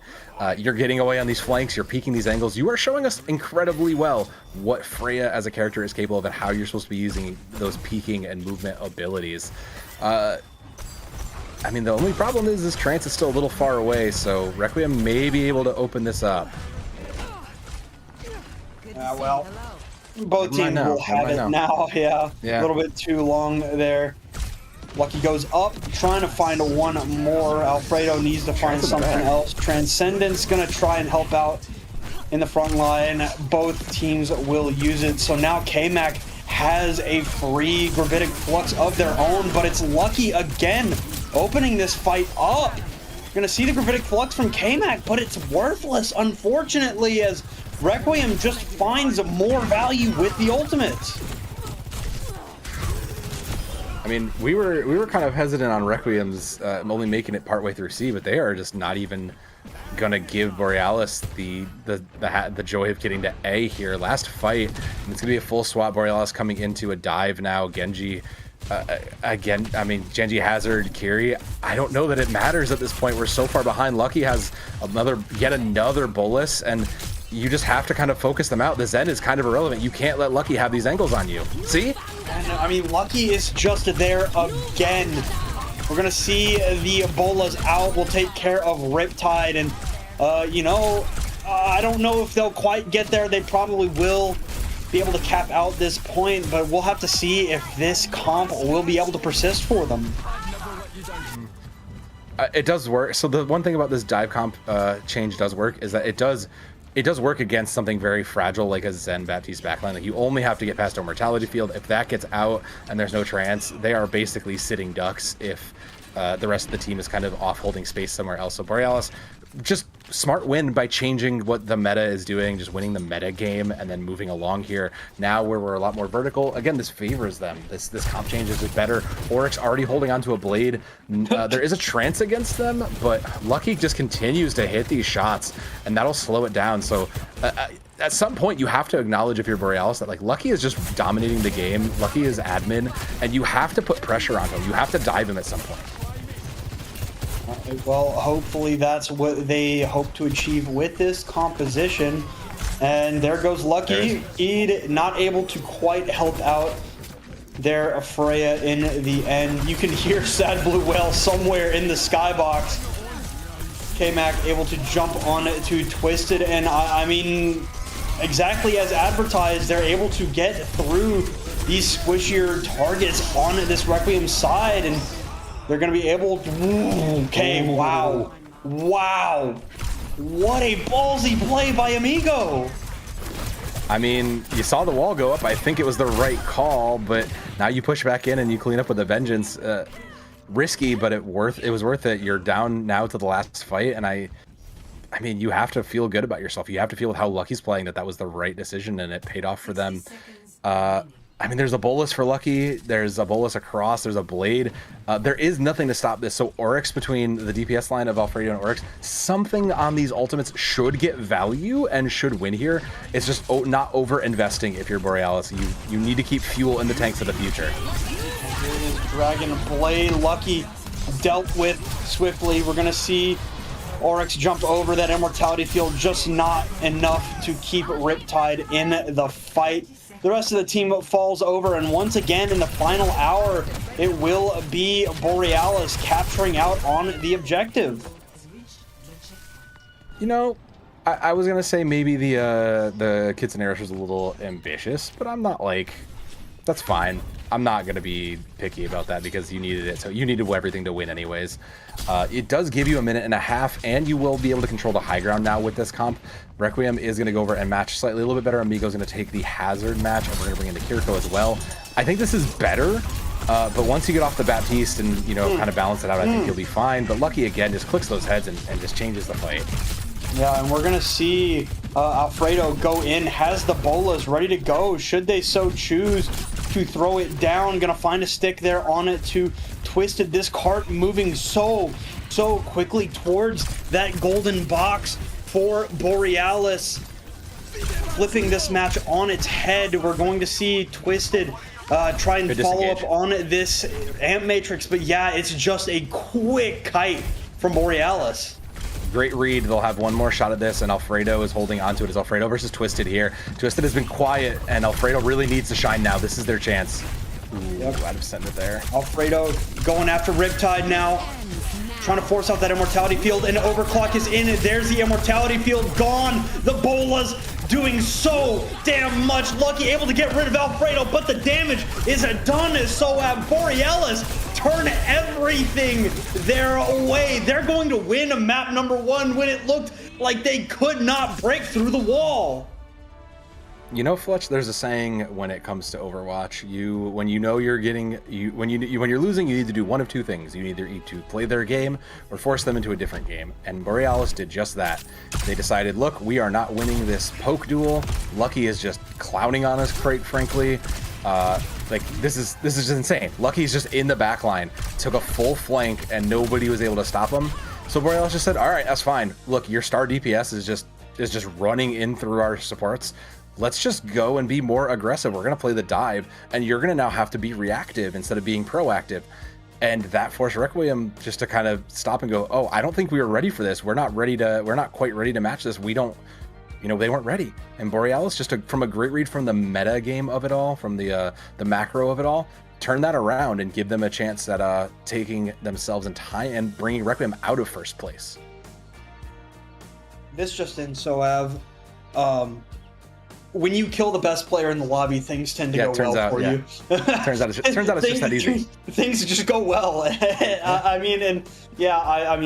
agree so heavily. Lucky was just dominating, and twice that map they forced Requiem to play their game, it worked out for a while on the defense until Requiem switched over, or rather Borealis switched over to the hazard dive. Which then Requiem, when you're playing something like that, it's like you either have to, pick up the pace or you slow the game down way more. And Requiem just could not keep up with the pace. It was a sudden pace change. Yeah. The game hadn't been that fast since the beginning of the map, right? When Requiem were playing the D.Va. So it was just impossible for them or they just didn't pick up their pace fast enough. If they had switched earlier in the map, maybe they could have been a little bit better off, but they just waited too long, and it just was not enough in the end. And so now, as we get ready to head into Nepal, our band's coming through. Requiem gonna get rid of Orisa.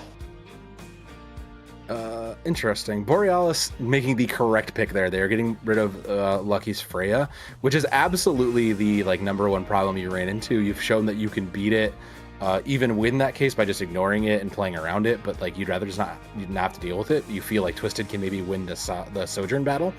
The Orisa is kind of an interesting choice from Requiem. Orisa is probably the stronger pick for a lot of teams here, but I don't know. At least from what we've seen here on stream, I don't know that Borealis is going to show us that. We've seen them play the Sigma, we've seen them play a Hazard.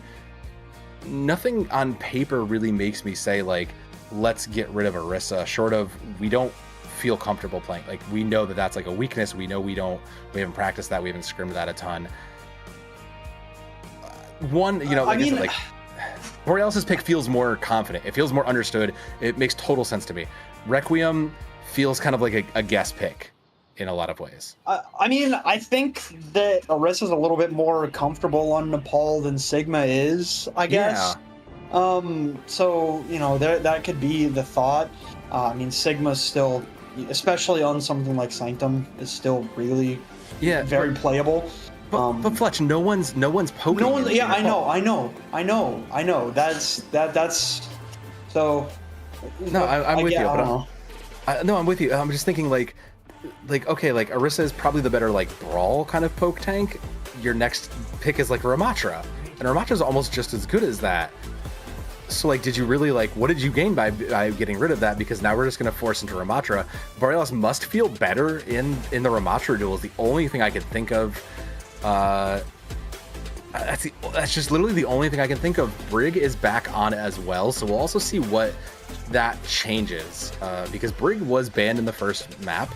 I don't know that makes a whole ton of difference for a Junkertown, but here where Requiem maybe want to play a bit more safely and play a little bit more passively, this actually might make a difference, and Borealis just don't care. Yeah, that ban didn't affect them. This is kind of what my worst fear was, Fletch.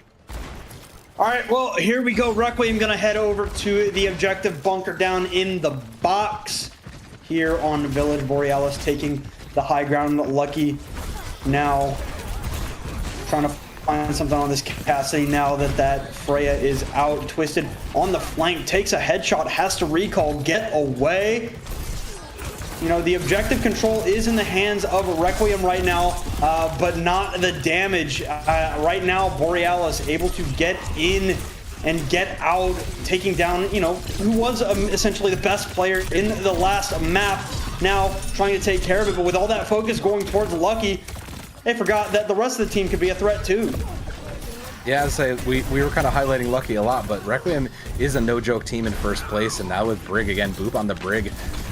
like that's probably their preferred support hero, so this kind of makes sense. You have to now look at your Borealis, like who are we diving? And it's probably, you know, the Brig. It's probably the Brig, or maybe Lucky if you can get the angle on him.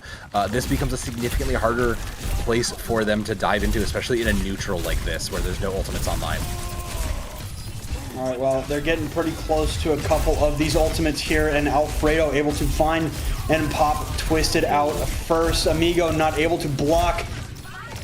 Big Brain dropping that tank, and now it's going to be a, you know, milk as much time as possible, but Keed won't be able to even get back to the objective as Borealis takes back.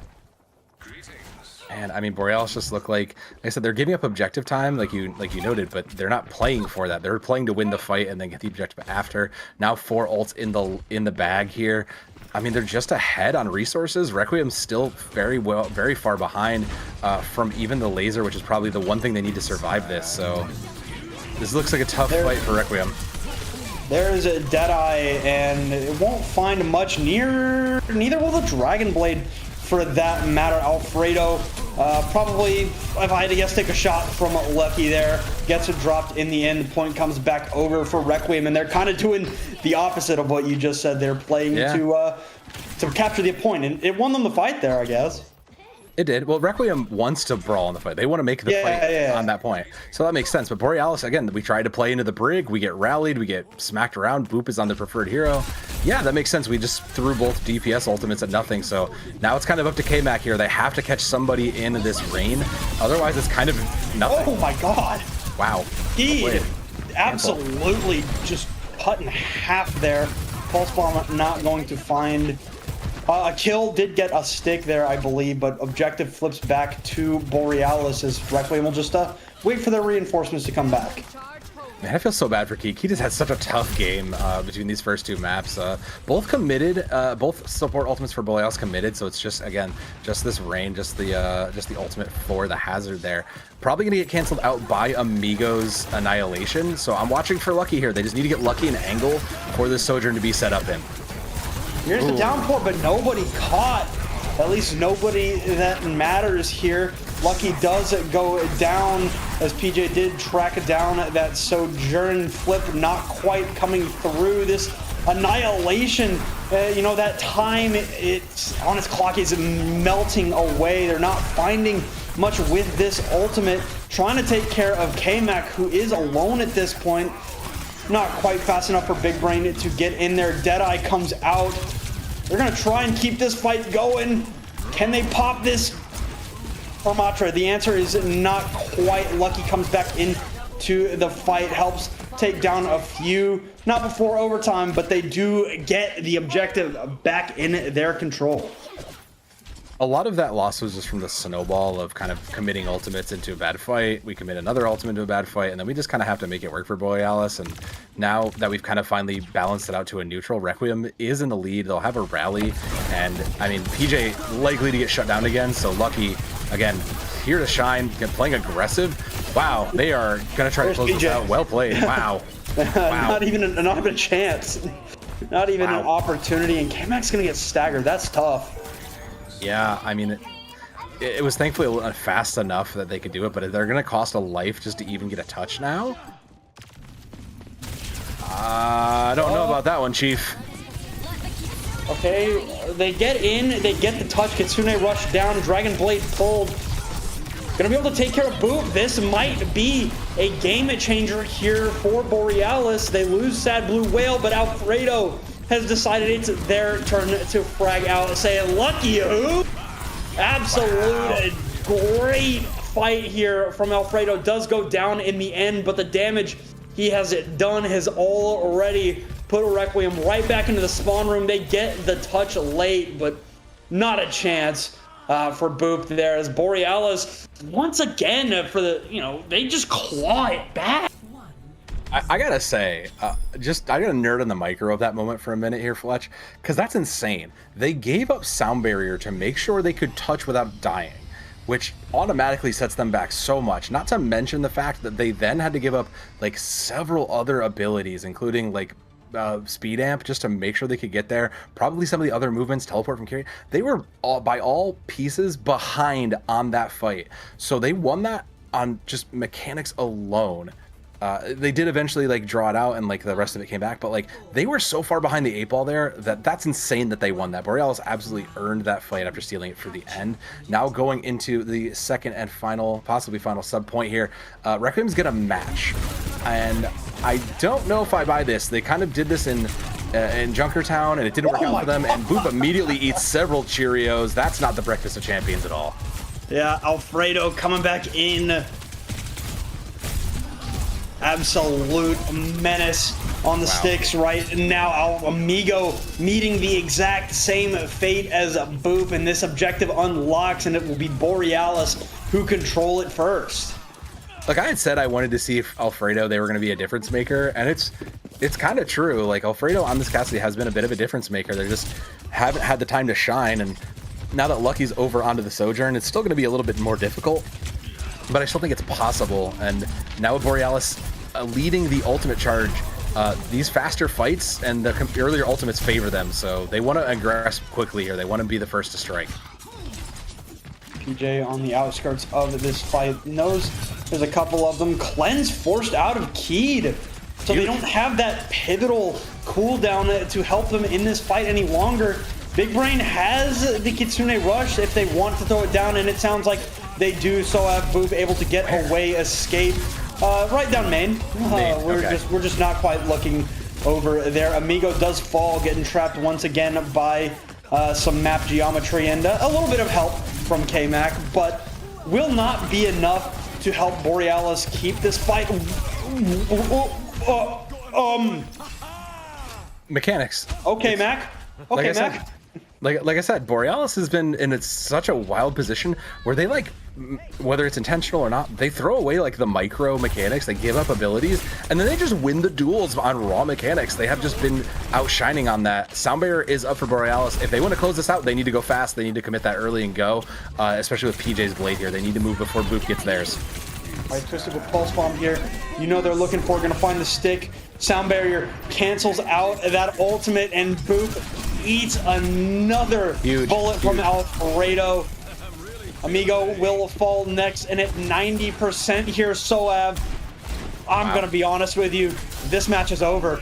This game is over. Requiem #1, no more. Borealis cuts them down. The Ajax, an Ajax for the road. Gonna see the downpour, gonna catch on to Lucky. Overclock. Nothing. Do this. Soav. Flesh, that Ajax was a statement by Borealis. Let's be real here. We're not even gonna give you the satisfaction of getting your ults out. That was a statement. Yeah, I mean, ice. That's just all I can say is ice. We're gonna keep seeing these late touches. Eventually, they will go away.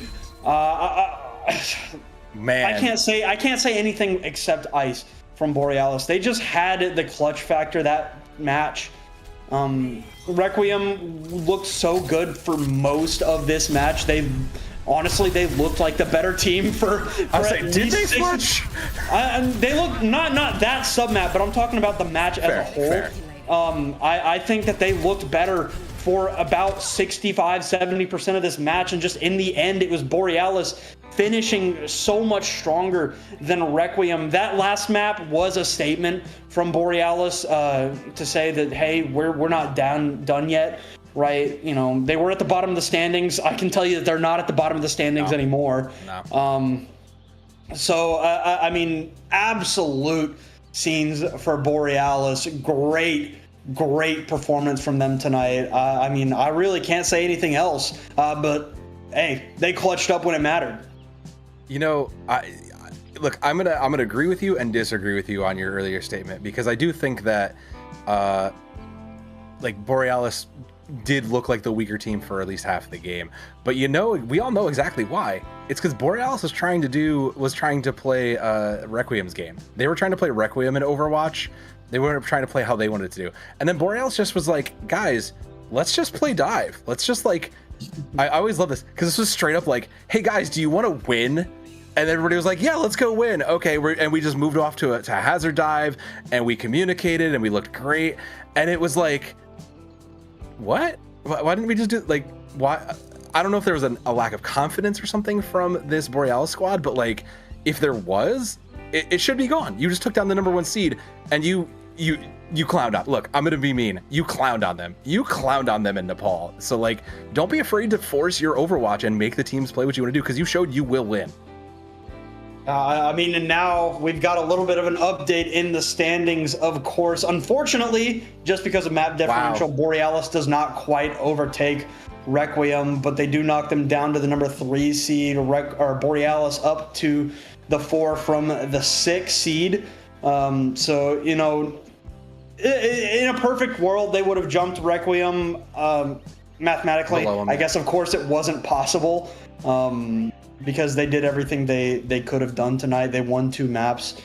Just it is what it is. Sometimes the math doesn't add up. But you've, I mean, you planted the seeds here to see, hey, what can work against Requiem, right? Speed up the game, play the dive, focus down the playmakers, right? So Borealis, they jump up in the standings, and you know what? I loved. You know, we talked about this before the match started at the beginning of the series, right?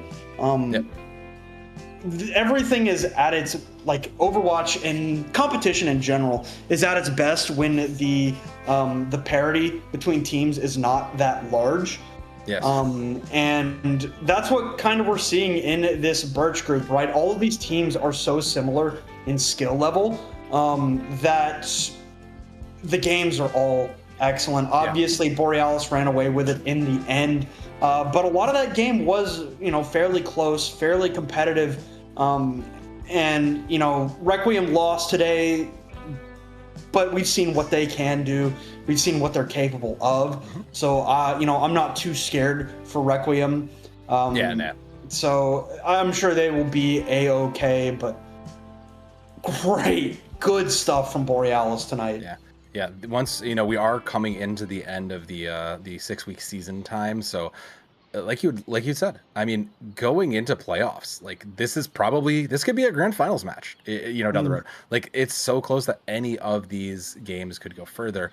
And while there is one more game tonight, Fletch, I won't be there for it, but I know you will. So let's check in real quick, because we've seen the Log Racers fall to the Oomfie University off screen. The Bear got their first win, and Borealis with arguably an upset here, but you're going to be on for this Zephyr versus Spud Clusters game, and that is sure to be a good one as well.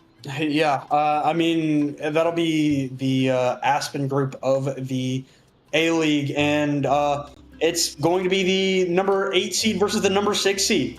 So, if nothing else, I think it'll be fun. Yeah, it should be a good matchup. Even if it doesn't really affect a whole lot headed into these playoffs, should be a great time. But for now, Soav, we will go ahead and say good night to you. We will be back in just a few minutes with that Zephyr versus Spud Clusters matchup in the A-League. Stick around. It's going to be a whole lot of fun.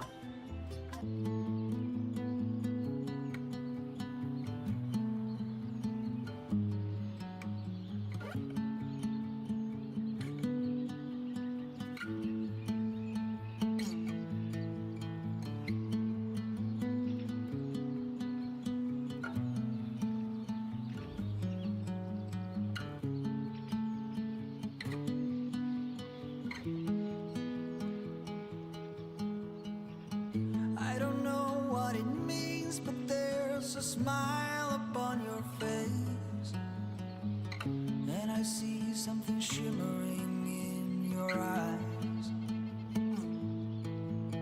And they say if you want to glimpse the future, you need space. And you said you'll put down your morning guns. Would you follow me to wander? Take my hand and walk beside me in a world of thunder. Fear is an imposter. When you look at me this way, I find it hard to not give in. Ooh.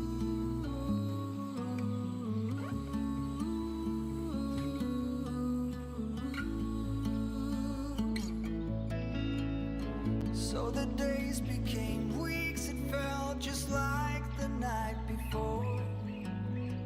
You were slowly fading in my mind. When you left, I was so completely gone, but now I'm sure you were some of the best of things to find.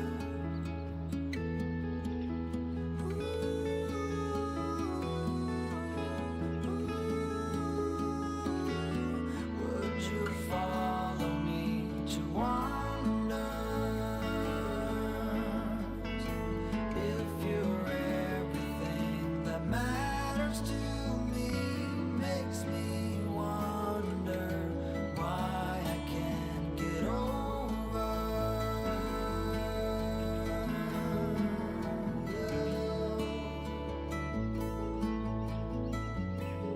you. When you look at me this way, I find it hard to not give in.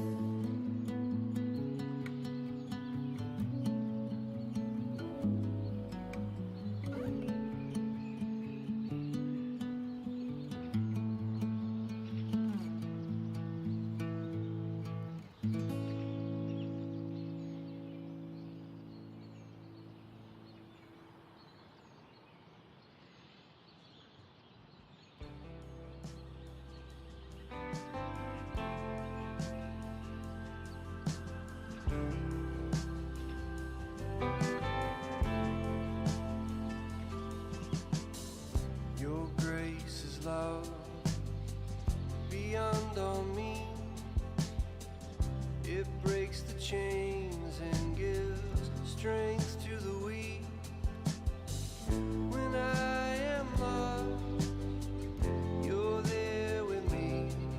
Your grace alone can set me free.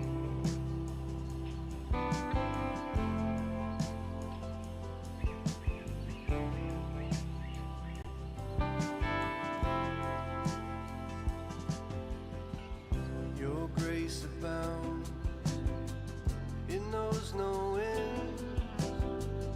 It covers me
the sage brings the rite of spring. Morning dove and the sparrows sing. Through the light that the sun will bring, reborn. Thoughts are creeping on the wall. Swallowtail heeds the northern call, and the last of the frost will thaw, reborn. In the warmth of the spring,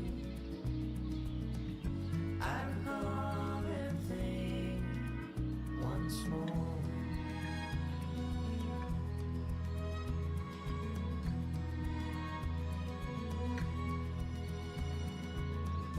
Heavy air and the smell of rain, muddy grasses across the plain, red-winged blackbirds soft refrain, reborn. In the warmth of the spring, I recall everything once more.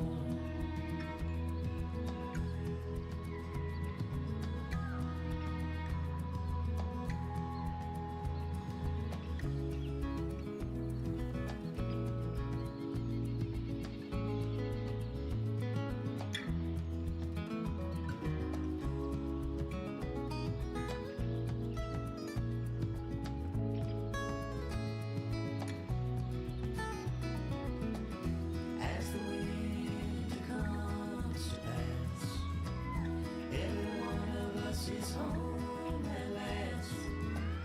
Every leaf, every blade of grass, reborn. In the warmth of the spring,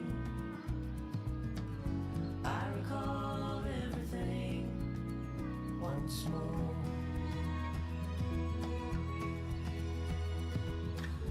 In the light of the sun, everything and everyone reborn.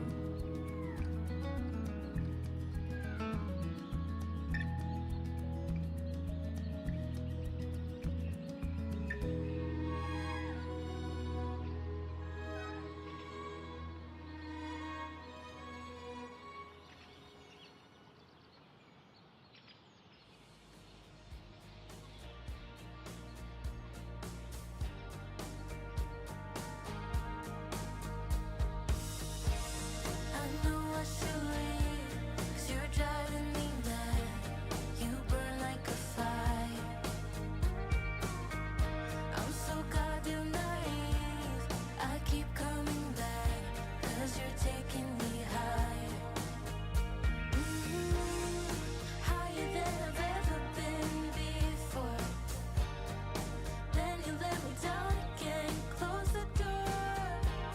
I know I should leave, 'cause you're driving me mad. You burn like a fire. Now you're calling again, sugarcoat everything, but it doesn't make it sweeter. We wake up in my bed, I forget what you did, but it doesn't make things easier. You're in my head again. I believe in every word you say, baby. Now you're calling again, sugarcoat everything, but the truth still tastes as bitter. I know I'm a fool, here we go again. I think I might lose it. I tried playing it cool.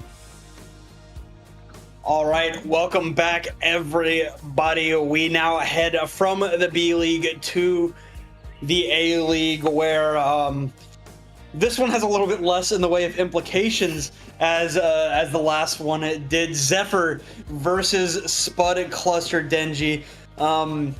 Zephyr is 0-4. Spud Clusters are 1-3. So we're not fighting for a top spot in the playoffs here. But regardless, I think that these games are always so fun when you get two teams at the bottom of the standings. This is where magic happens. This is where they would call it a toilet bowl happens. Unfortunately for you, Fletch, based on what you told me during the break of what it's like where you live right now.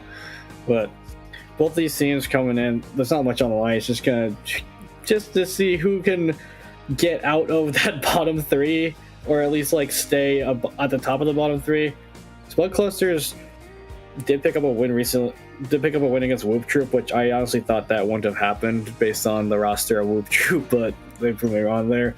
Zephyr, I thought, would have had at least a win against Camp Halfburger based on the fact that I know 3 of the players on Zephyr were formerly of Freakazoids that won SPCS Advanced tier back in Series 1, so I recognize some of the names on both rosters, like Pinecone and Clockwise, but a lot of the other players I don't really know. I mean, I really don't have much else to say, about the records there. I've said all I can, so let's get to the lineups. Clockwise, Clap on the DPS for Zephyr, unfeatured Cypher on the tank line, Fake, Zombies, and Chewy in the back line. They had a close one against Camp Halfburger, and I mean, looking at the map differential there, or rather the map scores, they had a pretty close one against Polaris, where both maps were 3-2. Other than that, it's kind of been rough for Zephyr throughout the season. I mean, going toe to toe with the Polaris, who I think is second place right now in this group, and that's Spud Clusters here. Again, the only person I recognize on this roster is Pinecone from way back in an old tournament that apparently everybody treats it as a bad word, so I'm not going to say it. But I remember Pinecone playing for an Iliad team way back then, so he's a really strong tank. Kind of caters more to like the main tanks of the game versus the off tanks, if that even still is a term in the game. And I think Austin I recognize a little bit because I think he used to be called Whispers, but I could be wrong on that. Star Potato Blobs on the DPS, Pinecone, Cademon on the tank, Austin, Penguin, Agua in the back line. They're trying, to not have a sad end to a below average season. They want to finish strong. Both of these teams, I'm sure, do. Our map pool here for the A League this week: Route 66, Lijiang Tower, tiebreaker on Numbani. So, Denji, it kind of feels like we're going to get a bit of dive. As two I dive don't think they want to see Hazard. As two dive characters get banned right off the rip here. Hazard. Sombra. So the Hazard ban I do understand. If the player on the enemy team knows a really good Hazard, they know how to abuse all the cooldowns, because Hazard has a lot of mobility, but he also has a lot of kill pressure with the spike guard / the wall, because all those do a lot of damage up close.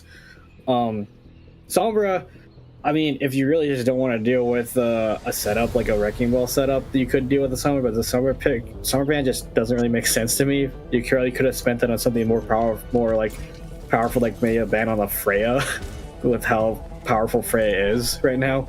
But Zephyr is electing to play Clap on Freya, so that's probably why they did decide not to ban that out. And I'm going to ignore what Spud Clusters is on right now, because everything looks fine except for Pinecone, you're not playing Roadhog. Hey, I told you that the bottom of the standings is where the magic happens, brother. So the last time I saw Roadhog on Route 66 was Ledux versus Kingpins, and Optical Crash was playing Roadhog and was lobby admin the entire time. I wouldn't be upset. I think it'd be silly, funny type. I mean, as soon as he sees Fake, Pinecone goes over to Winston. It was gonna happen no matter what. I think as soon as Pinecone saw a Fake on the Ana. But here we go. Spud Clusters, Zephyr, Spud Clusters on the attack here early. Pinecone goes in on to this Genji. Clockwise able to dash away, stay alive. little bit of a skirmish going on there, up on top of the high ground. Kademon trying to find any kind of opportunity to poke and get this out, as there is that opportunity taken in full swing by Kademon, dropping clockwise out of this fight as quickly as possible. Unfeatured counter dove onto by Pinecone. Getting pretty low, has to jump away back to either of the supports, as the rest of Zephyr will just hold their S key. Yeah, and this is like the Sojin versus the Freya What an comes in. ante! Big ante though from Austin onto the backline, no follow up. The Freya has more burst pressure, but Sojin has like that one tap potential with the railgun as when she builds the rail up. And Freya, like once she's gone through her cooldown cycle, she's pretty easy to kill. Star Potato kills Clap off screen. Yeah, vulnerable there was Clap. Dive now onto the high ground, Unfeatured looking a little bit unhealthy, gets that nano boost to assist with that issue. Trying to find something, building up to this primal rage as the nano boost comes out from the other side. Unfortunately, the other nano boost is finding a little bit more. Tries to jump away, gets put to sleep. That will be Spud clusters pushing through objective A here pretty quickly, I might add. Yeah, they lost Clap really early, and then Fake tries to nano Unfeatured to do anything, but so both clusters do a really great job of just walking away from the monkey. Pretty much Unfeatured had nobody to go after except for Pinecone, and that's not really something you want to go after as the Winston. Now, Spud clusters do have a pretty big ult advantage in the DPS line, but Unfeatured and Pinecone both have their ults up here, so it's going to be which Blade has to get value from Clockwise because he's super close to it here. What But another massive mistake from Austin. Austin is just what the hell is going on? Unfeatured not allowed to play the game. I mean, right now, this is nothing less than a bully sesh from Spud. Pinecone's in their spawn. What are you In doing? their spawn. He was just chilling. He was just a chill guy. Unfeatured, meanwhile, it's like kind of in like the worst location possible. But Kamon did fall to the hands of Unfeatured, and the rally comes up from Chewy, but he's almost already dead. There's a okay. blade gone already. Clockwise has a blade of their own. The defense is up in numbers and in charges. Clockwise just gets fed an ante there right to the mouth. Nice dash through there on to Kademon. Excuse me. No, he doesn't have a dash reset. And unfortunately, as what happened in our last match, sometimes the map geometry, it just bites you. I think Clockwise was trying to dash back to his team and got hit by the whip shot of Penguin, and just ended up in a really bad spot there. But now Zephyr has the ult advantage here because they have pretty much almost all 5 online except for Chewy, who did rally recently. Now Spuds, they're going to have that OC still. Austin gets picked very early by Unfeatured. Yeah, well, here is the nano blade from Clockwise as well, but you know, it's a decision, and Pinecone will not be able to get away there. So, you know, Zephyr has finally decided to put up a bit of a defense.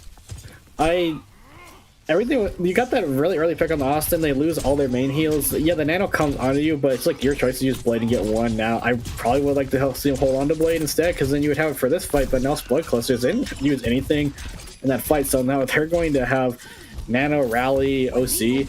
Pinecone should build a primal off of this, as I don't know where that Nano boost went to. Alright, well, it went onto the Dragon Blade, but Clap able to come through. Ooh.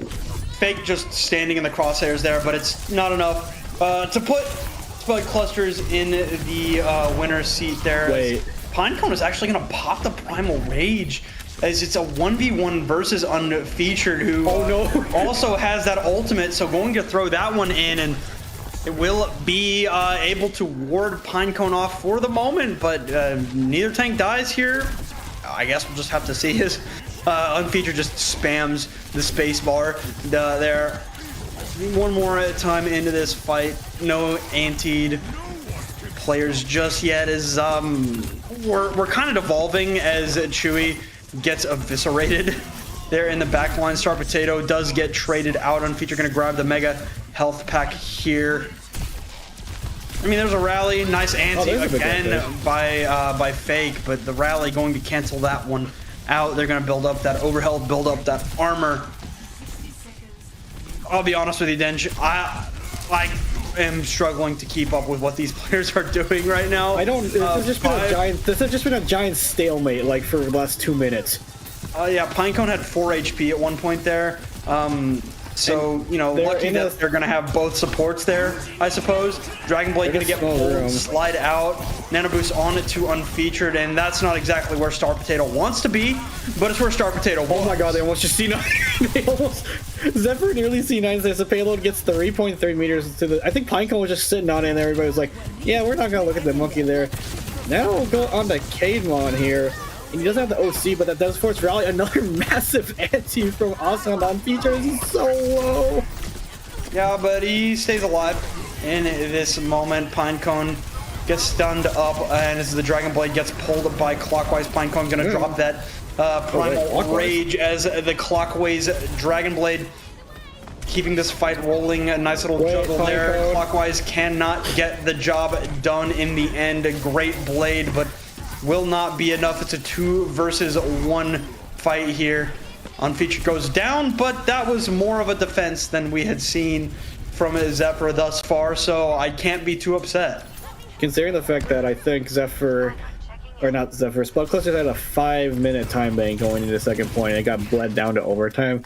Here's Zephyr. They're pretty happy with that. Now, Spud Clusters, they do have are still an ult advantage type seat right now just because they have both DPS ults in the rally, and as Zephyr did burn almost everything except for that OC, which Clap didn't even have to start the fight with. I think died like towards the end when he got it. So if you're a Zephyr, you have to like either set tempo or you have to like just force out Spud Cluster's ultimates here and just try to live through all this.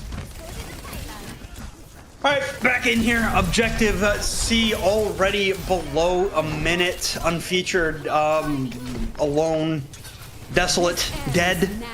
Some might say. Unfeatured. Unfeatured, yeah. He's a black and white picture. Black and white picture of Unfeatured. Rest in peace. He didn't really do anything in that fight. Go back in, down. Unfeatured, coming back out of spawn, able to grab that mega health pack. Overclock popped by.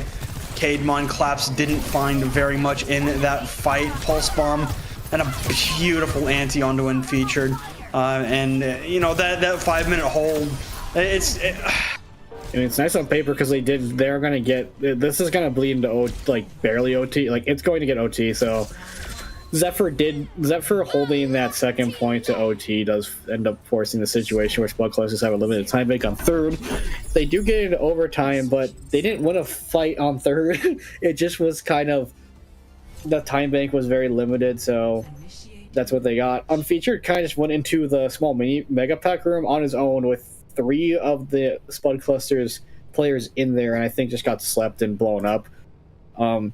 And Clap tries to overclock. He was shooting at Penguin's feet, but Penguin just held the shield up and said, "You're not breaking this." As Clap hit 2 shots and then decided to look somewhere else after breaking the shield on the brig. Yeah, I'm thinking about this map so far. For Zephyr anyway, it was bad, good, bad. Just a gameplay sandwich. I can't say exactly what I want to say about that because it's a little bit PG-13. But it would get us banned. We need to say I don't think it'd get us banned, but I don't really want to. We need to see with Zephyr that played on objective B. That's the Zephyr that needs to play. I feel like they got let out of their cage like for objective B, and then they got put back in the box on C. It just went back to being bad. Job is done. We'll see how they do on their attack here, as Chewy has elected to go away from the brig and under the Juno, so much more high risk, high reward type support line here, as Pinecone can either ISO the Ana or the Juno, probably more the Ana because Chewy can just fly away. Juno's a balanced hero, I swear. But Clockwise going under. It looks like they're trying to set something up, but Unfeatured is already up there on the high ground, and I don't even know. They don't know Clockwise here. Yeah, well, it doesn't even matter because now they do know that Clockwise is there. As the God, they're just gonna collapse on the guy. Poor guy. Clockwise nap time. Yeah, I mean, Unfeatured is kind of alone here on this point. Needs to stay alive. We'll be able to get back around the corner, keep this fight going for Zephyr. Yeah, I think that probably the timing of Unfeatured going in and Clockwise going in was off. Just by like about a second to the point where Unfeatured got forced out and Clockwise was up there alone. And meanwhile, that was happening. Shui got picked off by Star Potato. So one of the Genji's doing his job, the other one just kind of being cosmetic. All right, back in onto the high ground goes Unfeatured, but there's nobody to help because Clockwise is dead in the back line. So not able to follow up on that dive nano boost on it to this Winston. Unfortunately for Kademon, actually gonna pop the Deadeye. Helps them stay alive. Oh, I feel you, buddy. I feel you, Unfeatured. Kademon anteed up, but without Unfeatured there, it's gonna be tough. 2 minutes off. That's what you call it, Aura. I knew when he got jumped by Nano to Winston, just popped Deadeye and said, I am no longer afraid of you. You are afraid of me. Big ante onto the DPS line here as Clap falls to a singular HP, but unable to get the kill. Need to break this hold for Zephyr here. Okay. Oh, wait, that's a good start. How does that what happened? Did Clockwise get a collateral? I think Clockwise... I don't know what happened. Like primary fire or alt fire and just hit 2 people? I think Fake hit a nade on them because there's an on a follow-up and Fake didn't have nano boost. So I think Fake just hit a massive nade onto that high ground up there and Clock just pulled the proper. And now Zephyr has 4 ults here, basically. Spud clusters, they have 3 to re-attack here, but I don't think they're going to, as they lost Pinecone very late there. They are posturing under the tunnel. They are electing to try to retake here.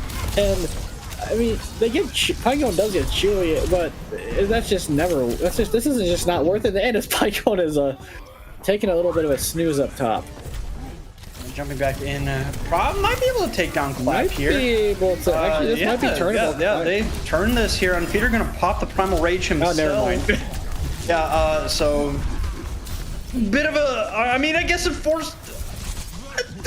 Okay. I'm not even gonna try to spend that as a positive thing. That was awful. That was bad. Zephyr only used Primal and Orbital, and Spud clusters use Rally Primal Blade. Like, if you're a Zephyr, that's a better ult trade for you, especially since you saved both DPS ults. You have Nano Blade now, and you still have OC in the back pocket, and Spud clusters have nothing here, and they're basically looking down the barrel of probably like 2 fights lost if Zephyr play their ults correctly here.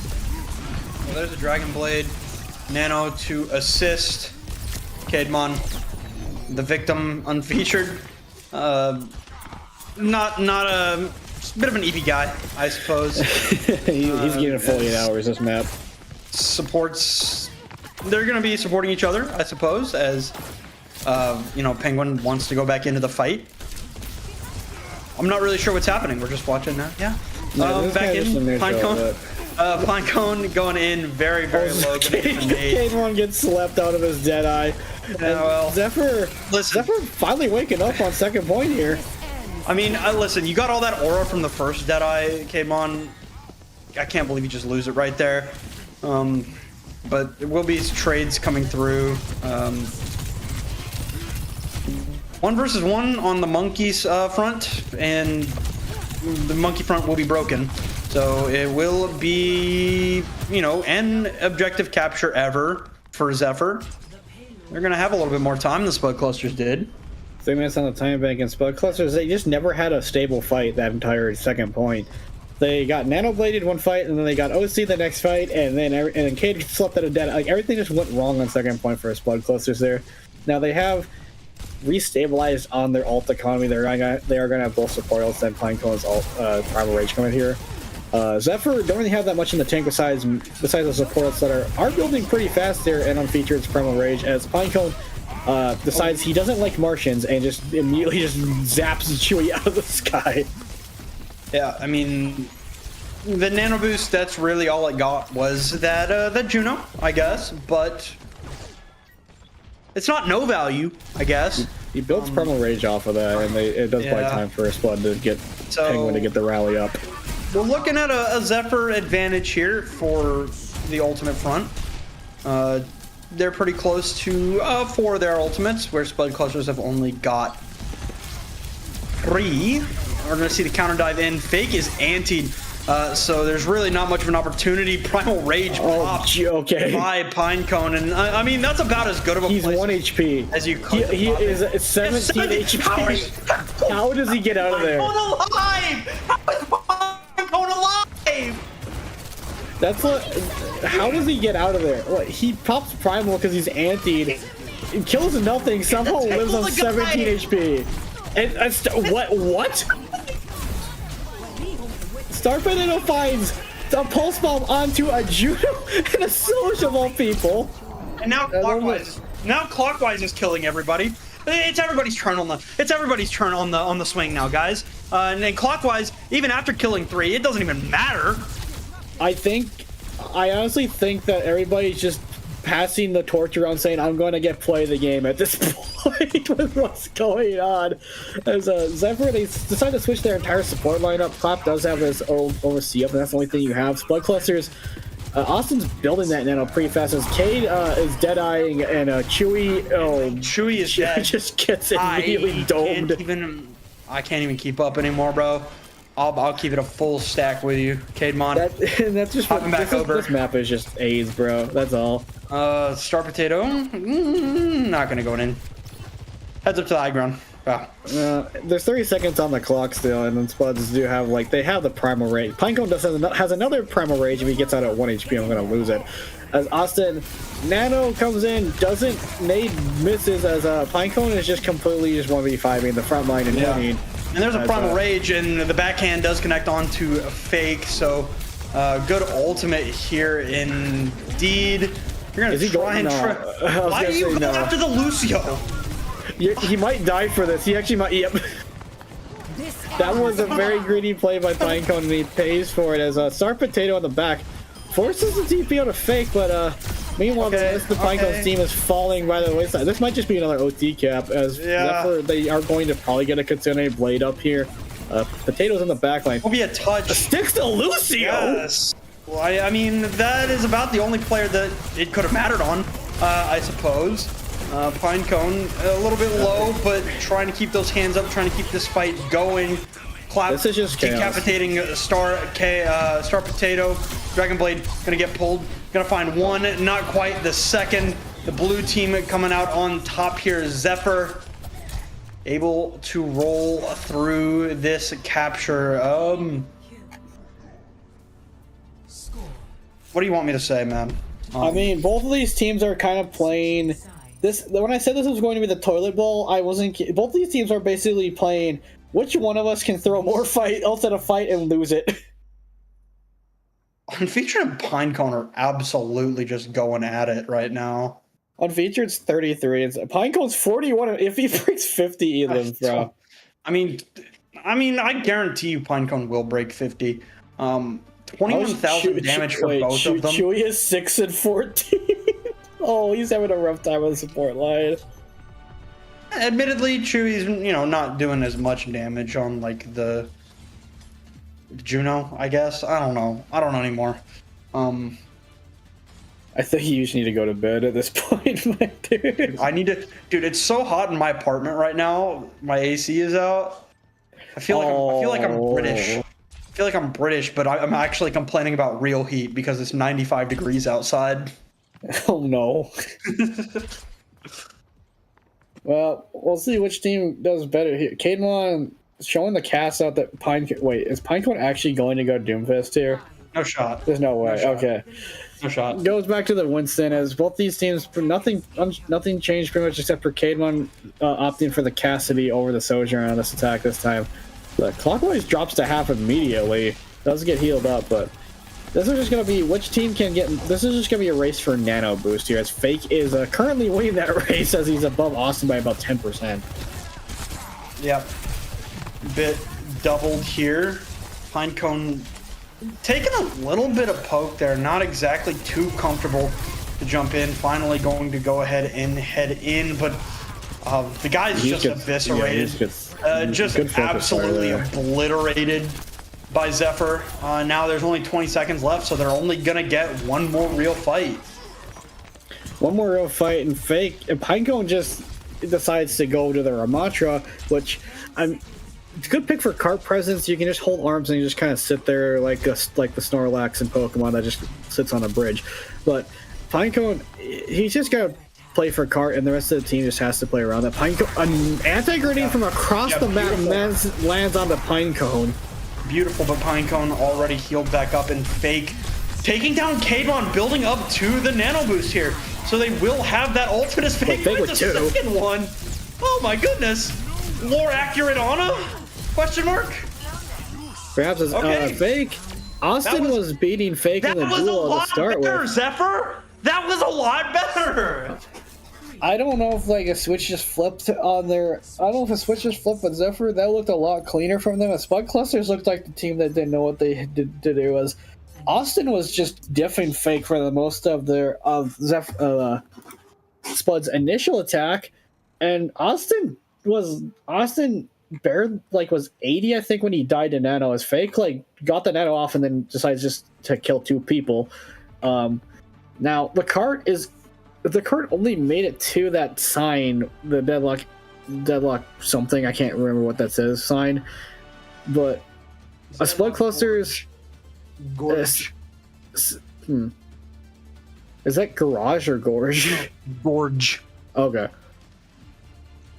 Spud Clusters electing to stick on the Ramatra with the dive backline. Well, Zephyr says we're just gonna press W and hope for the best. I don't hate it. I don't know if I particularly like clap on Hanzo. I think that might just be for initial scout Sonic arrow, which yeah, I mean probably. I don't hate it. He's going back to spawn. No, but I do. I just hate that character in general. I mean, aren't you a summer player? You should beat him. Yeah, but I suck. But Chewy was on Lucio and decides to go Juno, so this is like a really weird mishmash of support. Like Kiri Juno, I guess works. You still have the speed for the speed ring, but you're a little more vulnerable than a Lucio or Brig. They're already almost there. 30 seconds left. They basically, this is gonna come down to who gets picked first. And right now it's not looking like anything is in too much danger. Unfeatured is really in danger. Does able to jump back, get that healing going. Nice block on the anti, even if it was unintentional there by Unfeatured. So Austin will not find that value just yet, but already halfway to this nano boost. As overtime will begin here in just a moment. Bubble popped by Kademon from the top of Big Earl's. Unfeatured cannot deign to leave, and just exploding Pinecone. So now it's up to the DPS. Pop in here and get the presence in, and it's just not enough. Denji and Zephyr will be able to pick up a map here against Spud Clusters. They're second of the season, which, you know, that's good. That's double. That's double what they had before. Everything, it looked like it was going to be holdover for Spud Clusters, and then Pinecone got the tank experience. He went from full HP to 0 HP in about a half a second. And the rest of the Spud Clusters just have to try to touch it for us to do anything to find trades and whatnot, but that's just not going to happen when you don't have a tank, and Zephyr do.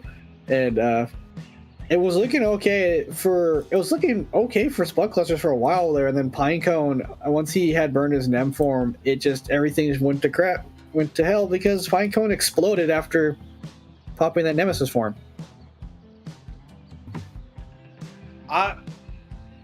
Fever. It's too hot for this, man. Solomon did ask if you wanted somebody else to be in here, and you declined. So I mean, it's partially your fault. Yeah, victim blame. Why don't you, Denji? Oh my goodness. Yeah, that map was a little too much. A lot of stuff went on that really shouldn't have. It was a mess, if I might say. This is like the mid-off of the A-League. That's Denji. These teams aren't mid. Or I don't know what These teams. The toilet bowl already happened in C League today because it was Sarah Bear, and both those teams are 0-4. I mean, well, how this could, yeah, they're not 0-4, but I mean, both teams might be 1-4 by the end of this match. So I'll see. But the next map is Lijiang Tower, which we'll see if that's going to be a lot more brawl centric. Obviously, it's not really divey unless your name is Gushwei, and that's the only thing you can play as Winston. But see what they do here. As we'll see if any subs come in, and we'll see what they decide to ban. Now Hazard's off the board for Spud Clusters, and Sombra's off the board for Zephyr. So it is Spud Clusters' first pick, first ban selection here. So they could opt to. We'll see what they decide to opt to ban here. As Spud Clusters say, away with the horse. We don't want to deal with the Orisa. And that was a very fast ban choice. As Spud Clusters, I think, just don't like tanks. I mean, it's not a bad place to ban the Orisa, I guess. But if you're gonna play the Ramatra, I get it, because Orisa does kind of stifle Ramatra's value with the spear and spin. And yeah, I mean, pretty much all the cooldowns stop what Ramatra wants to do. Yeah, I don't hate it. I think Ramatra is the better pick anyway. In general, I think he's more versatile. But now we head over to Zephyr, who taking a little bit more time. It's going to be Tracer. They really, really hate these flex DPS divers. Oh my goodness. This is a hate letter to the 2021 Dallas Fuel. I guess they just don't. I guess they just got mad. I guess they're just mad that we won the championship. I guess Fletch. I'm just saying. But both these teams have their style of play that they want to run. Obviously, ban systems usually work as a target. You either target ban somebody because they have a limited hero, or tech ban. Neither is happening here. I think both these teams just don't want to play against that hero, so they just got rid of it. Yeah, I don't think there's too much thought going into that. Which, Sombra bans are something that I have to deal with every single day of my life now. So okay, Freya's more commonly banned now than Sombra, so you have that. No, I'm on console, brother. So they still hate Sombra over there? Oh no, it's every single game. I mean, I think the statistic with Sombra was like at a 48% ban rate. I think she's closer to 95% on console. On PC, it was 48%, and then when Freya started just to rip up servers, she took over. I think it's just Freya's at a 50-something or higher. Yeah, the two most banned characters on console are Sombra and Zarya. I mean, I get the Zarya ban. Just don't shoot the bubble. She's not good. Neither is Sombra. Sombra's bad. I guess teams just don't really like to. I guess if you're, I don't even know what elo that this is happening in. So, anywho, Lijiang Tower. I imagine we're probably gonna see Ramatra, Genji, Cassidy, probably Ramatra Mirror, Sojourn. We didn't see any Freya last map, so Agua has come in on the support line for Austin. Blob's in for Kademon. Cypher comes in for Zephyr, and Zombies comes in as well. I mean, I would say Life Weaver is a throw pick, but for some reason GK is making it work in OWCS, so I digress. We're never gonna see that character. The character's just bad. I don't think she's gonna stay on the Mercy either. Yeah. Two different styles. Very standard. Spud Clusters want to play the Hazard dive, and Zephyr want to play the Ramatra brawl. So two different styles coming out here. It's just gonna be can Pinecone find and kill fast here, because Spud Clusters have to play a little faster, just because Hazard does have that block to sustain himself, but once it's gone, he's a pretty easy target to kill after he's used Elo's cooldowns. Alright, headed over to the objective is Zephyr here early. They're planting their feet ASAP. Pinecone jumping to the backside of the objective, throwing down that spike wall. Not quite going to get booped off. The Star Potato dashes through twice here. Couple of picks going the way of Spud. Well, not just a couple, but a lot of picks going the way of Spud Clusters. Pretty definitive fight win here. Pretty good setup as Spud Clusters just kind of created. Spud Clusters basically made the point into their kill box. As Pinecone was on one side, and everybody else everybody like just took a doorway, and Zephyr was trapped in the middle of the point, like with no really definitive target to run on. As Cypher just decides to mirror the hazard instead of even trying to play the Ramatra, as Cypher has already lost half of his HP just by taking poke, I think, from Blobs. All right, head back in. 30% now as Blobs looking for a target with his railgun. Gonna find a little bit of a body shot there, but nothing going to come too hard from it. You can see the dive onto the point from Pinecone into this Kitsune rush. That block losing so much of its meter there. Zephyr taking control of the objective. The later Kitsune rush coming down from Agua, excuse me. We're gonna see, some poke as Zephyr tries to bunker down on this objective. Kitsune rush goes away. Blobs has this Oak C just now built up, ready to roll, but will not even get a chance to pop it as Chewy and Cypher have decided to become, a frontline's worst nightmare. Yeah, Zephyr Spud Clusters basically gave up the entire courtyard for free. Like, there's no definitive fight that happened in court. They just said, "Here, have it." As Blobs went to the back of the point, got forced out really early, and Zephyr didn't really use any cooldowns to get in. Spud Clusters just gave up a lot of map control to them, and then Pinecone tried to get it back, of course, and ended up getting walled off. As now Cypher is may have overstepped a little bit, but B comes up from tree to save him. But now he's in trouble.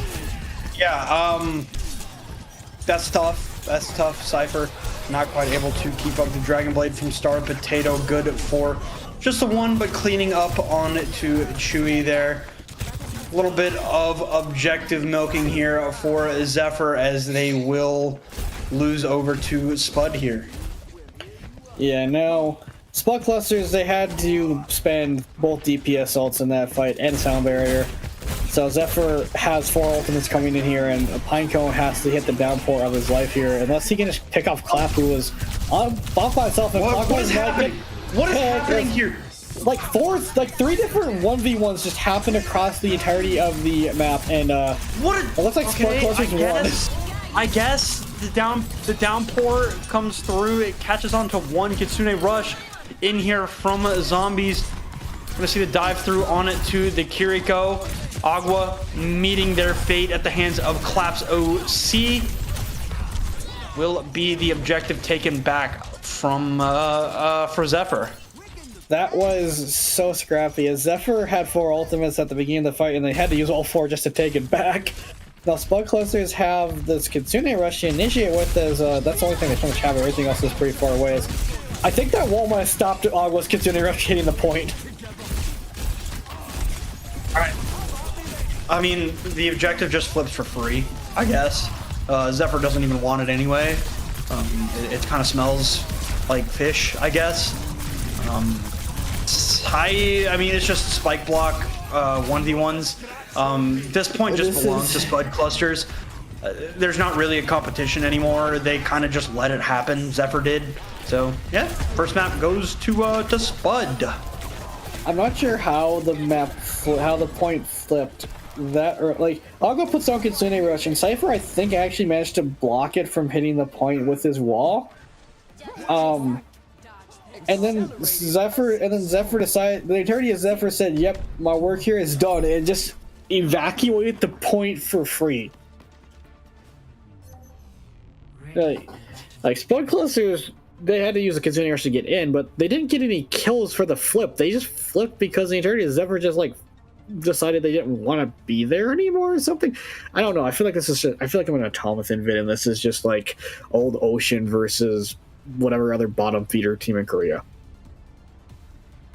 mean, Team Falcons? They wanted are bad. I don't know what happened overnight. Like, They actually, benched Proper and Hanbin. again. Okay, when are they gonna learn that that's never a good idea? It's not. But what is a good idea is hopping in it to Garden here. Clap finding that first early pick on to Penguin immediately, forcing Spud clusters to hold the S key, not go in. Yeah, that really early pick comes out there from Clap as well. He claps back as his name said, as his name states, and now Spud clusters are like in a really kind of awkward location as Pinecone is taking a whole heap of damage in the front line. He is touching the point, but as Blobs does find clockwise, and I think this might be going to Spud clusters way now as that early opening pick from Clap means nothing. Yeah, I mean, it was just a great disengage there from. How does Pinecone live that? He was 54 HP at one point. How many times are we gonna keep asking that question before it becomes just meaningless? Pinecone seems to just live. I think Pinecone's just limit testing at this point. He doesn't care what's going on. I think both of these teams are limit testing. What kind of BS can they pull off before they get punished for it? Like, well, apparently just spamming down the side and just not having any regard for your life, as Clockwise was doing there. But Zombies is 1 HP somewhere on the map. I'm not sure where. As Aqua has a very, very early consideration now.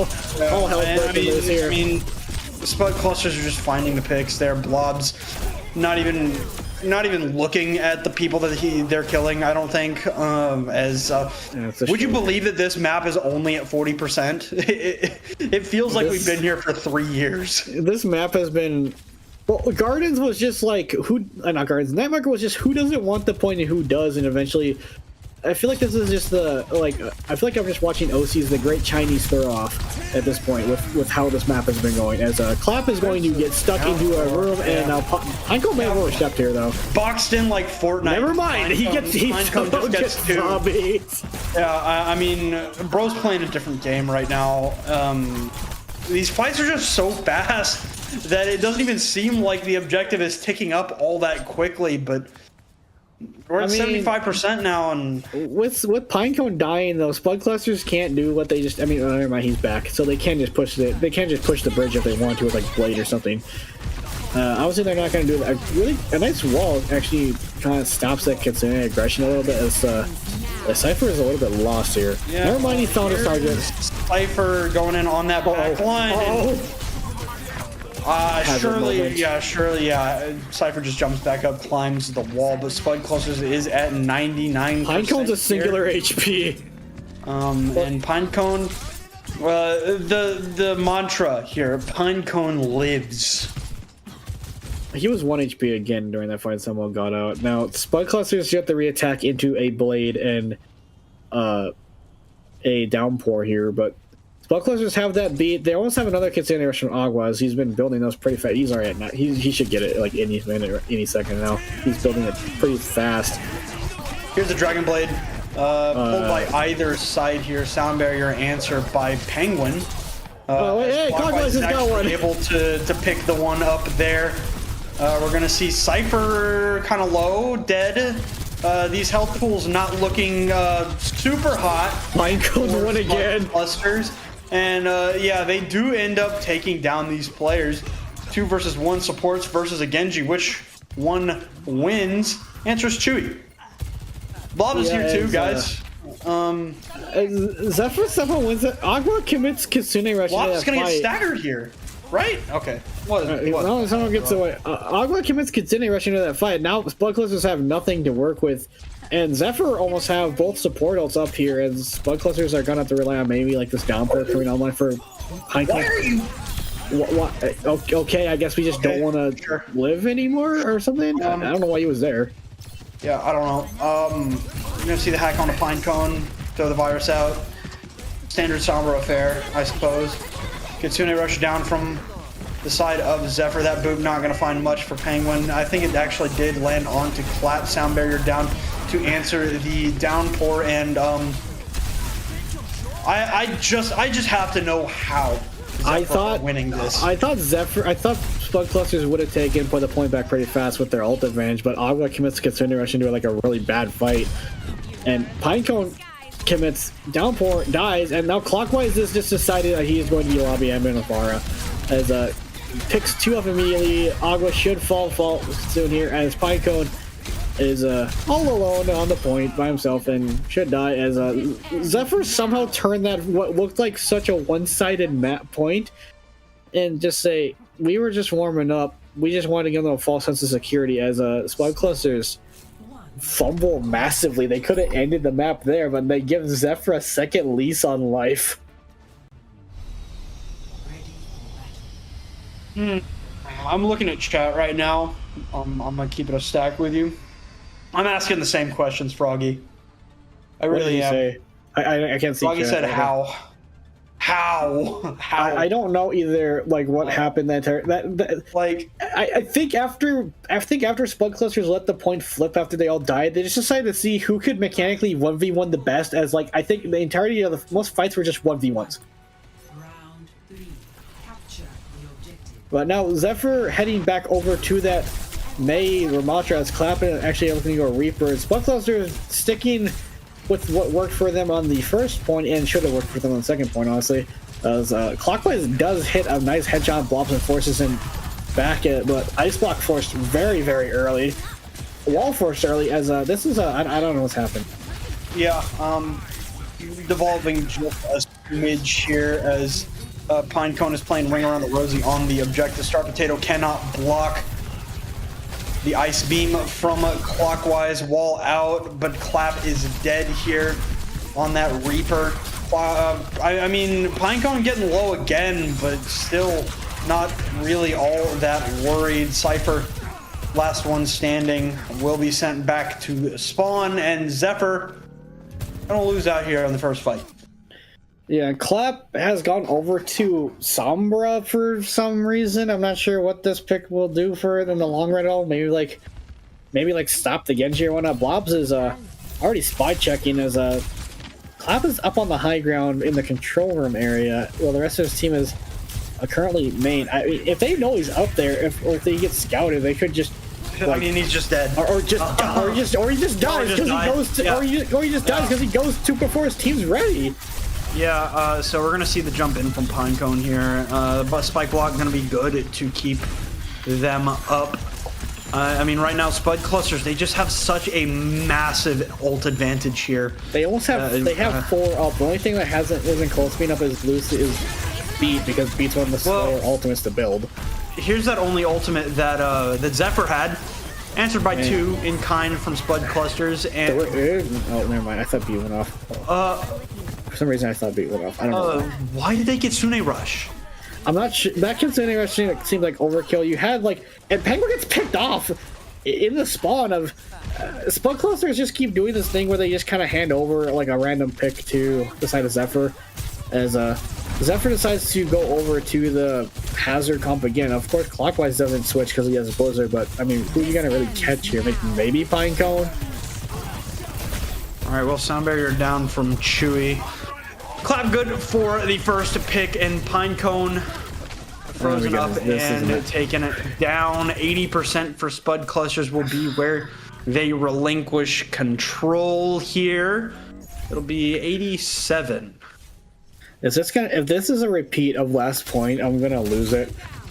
Again, like Agua commits Kitsune Rush to a fight that's not necessary because they already had 2 picks when he dropped it down. Wall comes up from Clockwise, is going to force Pinecone in a really bad location. As a nice boop though, and Blobs puts the railgun in between the eyes of Clockwise. Agua's excessively low, and there is a Pinecone somehow ended up on the behind them. objective. Yeah, Pinecone is incredibly low, saved by the sound barrier. And there goes Clap. There's Sharp Potato popping the Dragon Blade. 2 kills in here. They can get another touch here. I'm not too worried about they lose that. zombies though. Yeah, that's unfortunate. They lose zombies. Cypher is getting bullied, and I think it's just gonna have to be on Clockwise, who does make it there on the venture. Probably will end up going down soon. Actually, there's just a final pick on the start video. Cypher, we have a downpour here. Cypher able to live? No. The answer is no. Clap does come in, finds 1 with the rail. but it's just clap. There's just nothing left in the tank for Zephyr here on Lijiang Tower. So map number 3, it is gonna get that tiebreaker headed over to Numbani, and you know what? I'm curious Back to what we're dive. about to see. Do we see like a Winston ban? Maybe a Winston ban. Like, I mean, Spotted Clusters obviously already burned their hazard ban, so they can't do that if Pinecone wants to play Winston. Although Numbani is actually not that bad of a map for hazard. I could see them just banning out Diva, just if they want to keep the trend of banning tanks, because Diva kind of does negate what hazard wants to do a little bit. And if Zephyr wants to stick with their theme of banning out DPS, the next flex DPS they could ban out is actually they won't ban out Genji because Clockwise plays Genji. I don't know.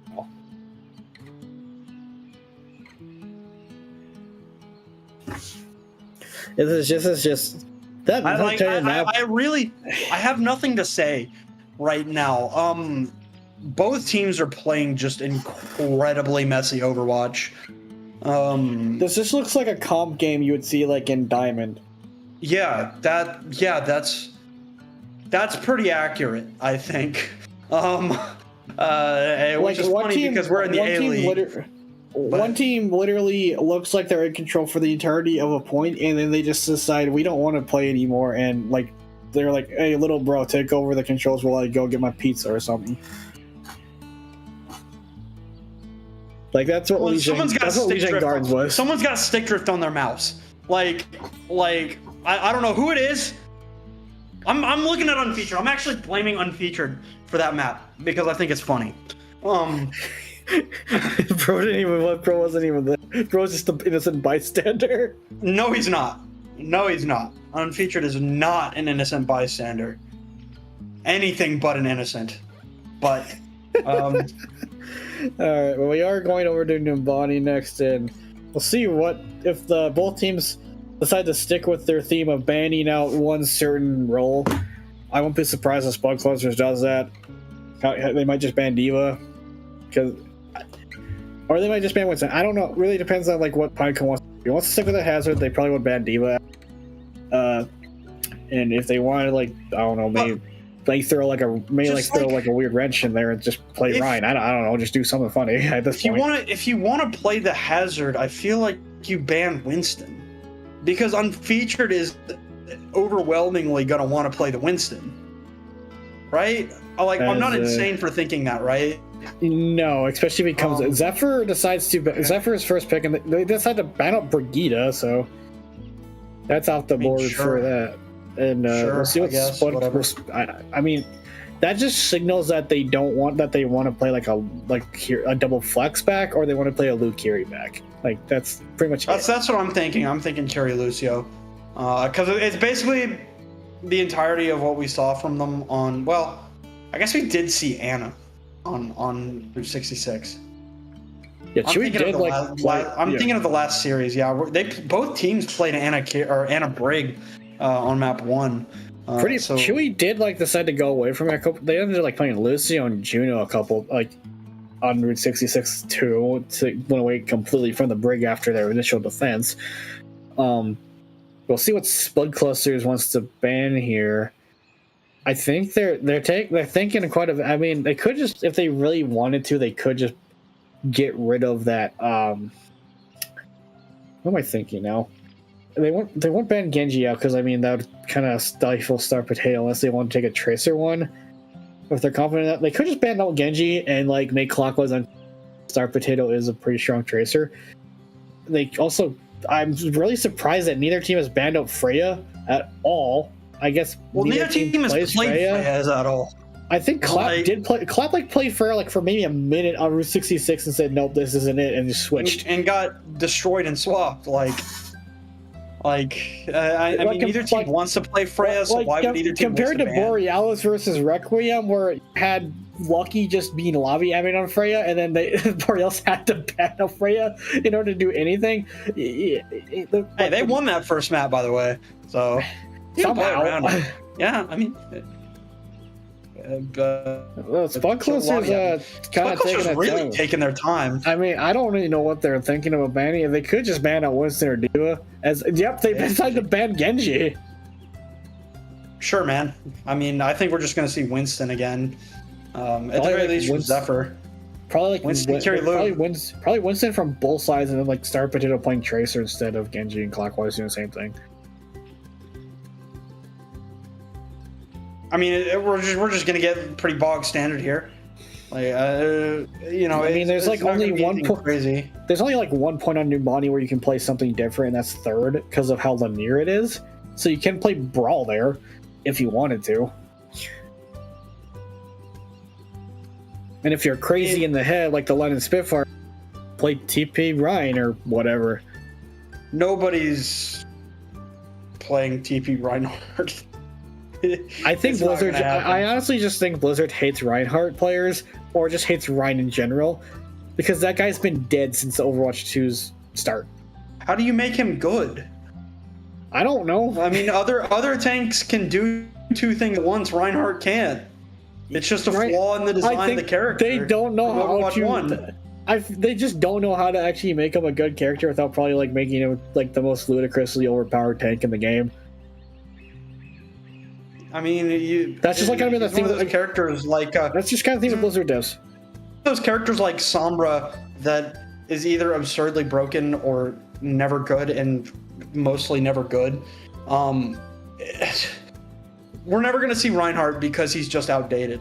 He's outdated. Like there's, I mean, he needs a rework, but I don't know what they can change. I don't know what they can do about that because like all this, like Ramattra, there's like 4 different tanks on the roster. Like pretty much every tank on the roster pretty much just stops him except for, like maybe Hog and Doomfist. Arguably, Doom could if he just ignores the Ryan and does whatever he wants. But I think the only time I've seen Ryan in recent memory was your favorite player, Gavin the Slim. And that wasn't serious. No, I mean I did see him. I did see him. Seriously. I did see him pull it out on corrupted guys on Busan. I think in week 2. Yeah, well, I haven't been here since week 1, so.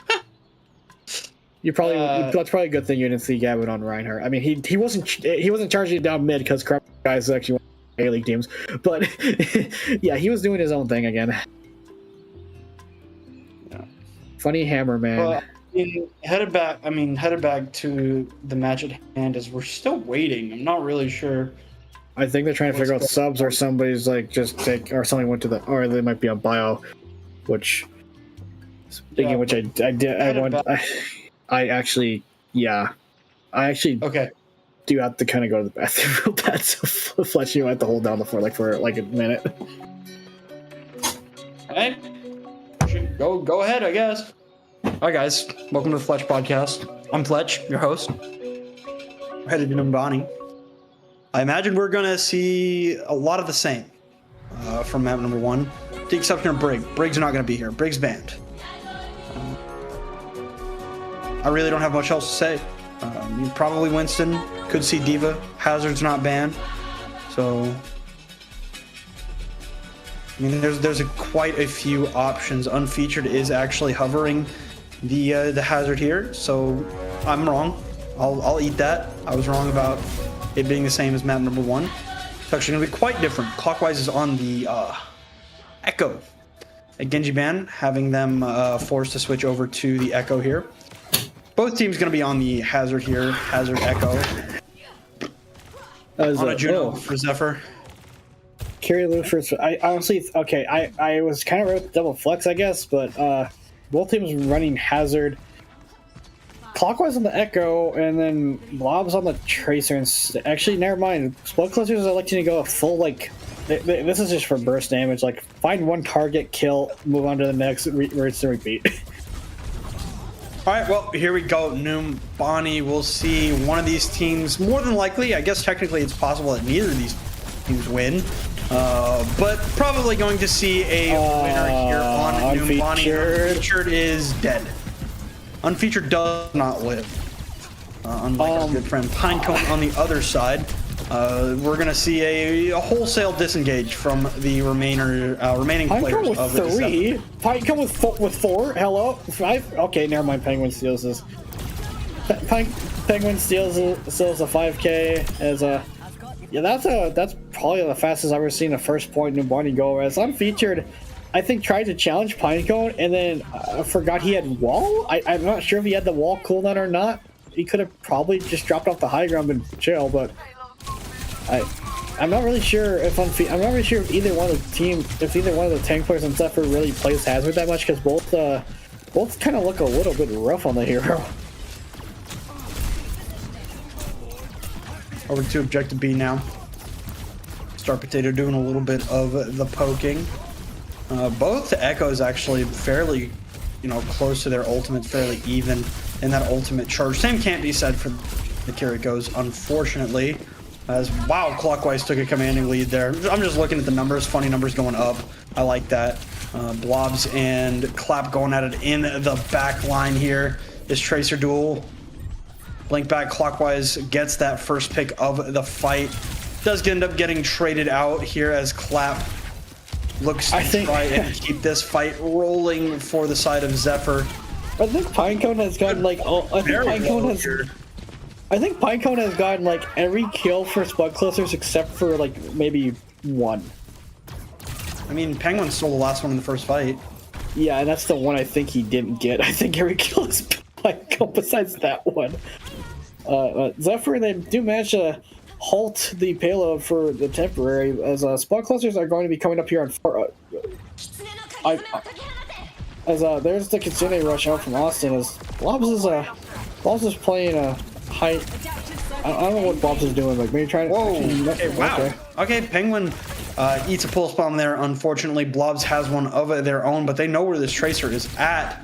Trying to take care of that Juno. Star Potato did actually use dupe to go over to Tracer themselves.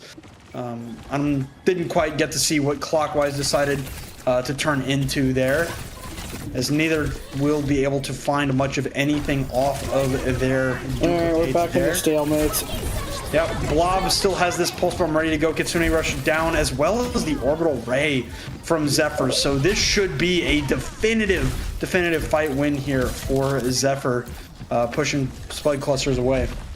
Pinecone is still alive on the high ground and pretty low HP.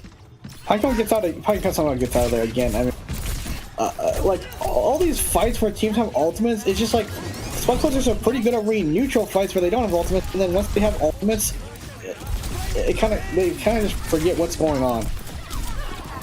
There's a downpour. Pinecone kind of in an unfortunate scenario there. Clockwise has 10 HP. Somehow Clockwise is alive because Fate came to the rescue. Nice little heady there on it to Blobs to, get rid of that little gnat for Spud clusters back once again. Yeah, now the downpour locks down Pinecone's end up dying there, but Austin has built an extremely fast Kitsune rush, and Penguin finally has this beat up, so they have both support ult here, so Austin could just engage with the rush, and there's the rush as Unfeatured is in a little bit of a world of hurt, manages to get out of there, but pretty good kite from Zephyr as the beat comes in to try to push the aggression even further. For sure, big dog. Okay, Blob's going in, needs to use the recall, able to get away. They don't even get a kill for Star Potato going in very, very low, does get taken down. Nice kite there by Zephyr, avoiding both support ultimates there and being all the better for it. Yeah, and even though how bad the orbital ray and the Kitsune rush overlapping each other was they're building those pretty fast as Spud clusters. Both of their support ults to get 0 value. In fact, they Blobs of all people in that fight, and Blobs now going over to the Cassidy instead of electing not to even play the Echo anymore. Zephyr has a massive ult advantage in this fight. They should win this as long as they hang on to one of their support ults for a final fight. They should be fine. Clockwise with that duplicate ready to go. Oh my goodness. A couple of shots into the head there. Yeah, very lucky to stay alive. Unfortunately, Blobs won't be so lucky. There are a couple people on the objective right now. Austin needs to use that Swift to get back over. Clockwise building up very, very close to a downpour. Gonna throw it in and sure. man. I get. I mean, there wasn't really much to use on that ultimate, but No, I think he was like maybe trying to. I think he was trying to like maybe like see if he could catch like maybe Penguin, like who was trying to get back to the point or whatnot. But now, they only use dupe in that. They use dupe over and over in that fight. They have downpour. They have 3 ultimates. Spud clusters do this downpour for Pinecone, but that's all they're pretty much working with here. Is Austin has to go this Kitsune rush up as that Chewy ends up getting picked out by Pinecone and now. Both teams, they no, you need to touch. please. You need to touch. Please. You need to touch. Okay. You need to touch. Okay, wait.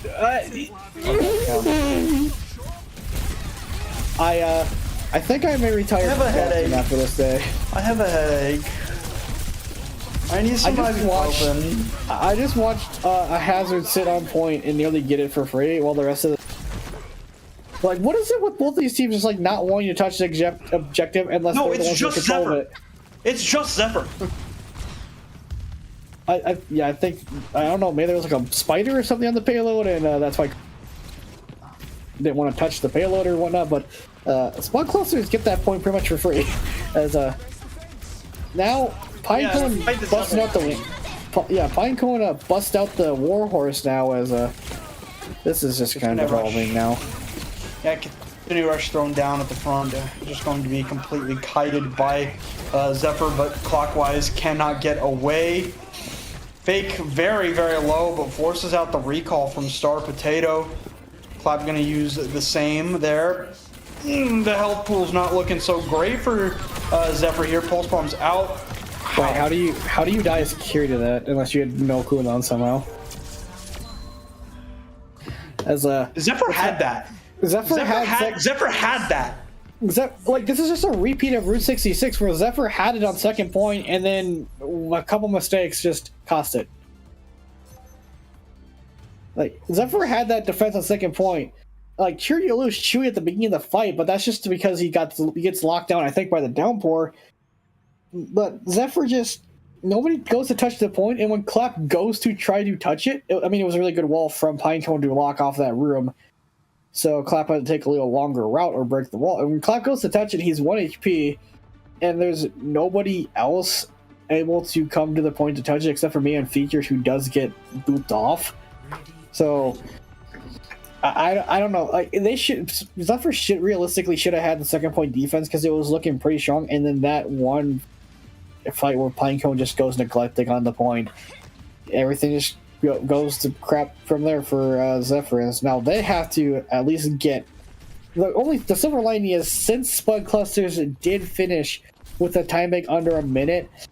If Zephyr finish in overtime, they automatically get a minute. It's not like a draw situation. Automatically though. All right. Well, things are changing here. We're going to see Blobs head over to the Freya here for the first time in a good bit. Not much going to change for the other side, though, as we head into the attack for Zephyr. Is your usual walking? See a little bit of a poke here in from clockwise. Not really much happening. Very, Austin, very low. Austin, okay. Take it down and they just explode through the line. I mean, great job, I guess. I mean, yeah, I guess both these teams just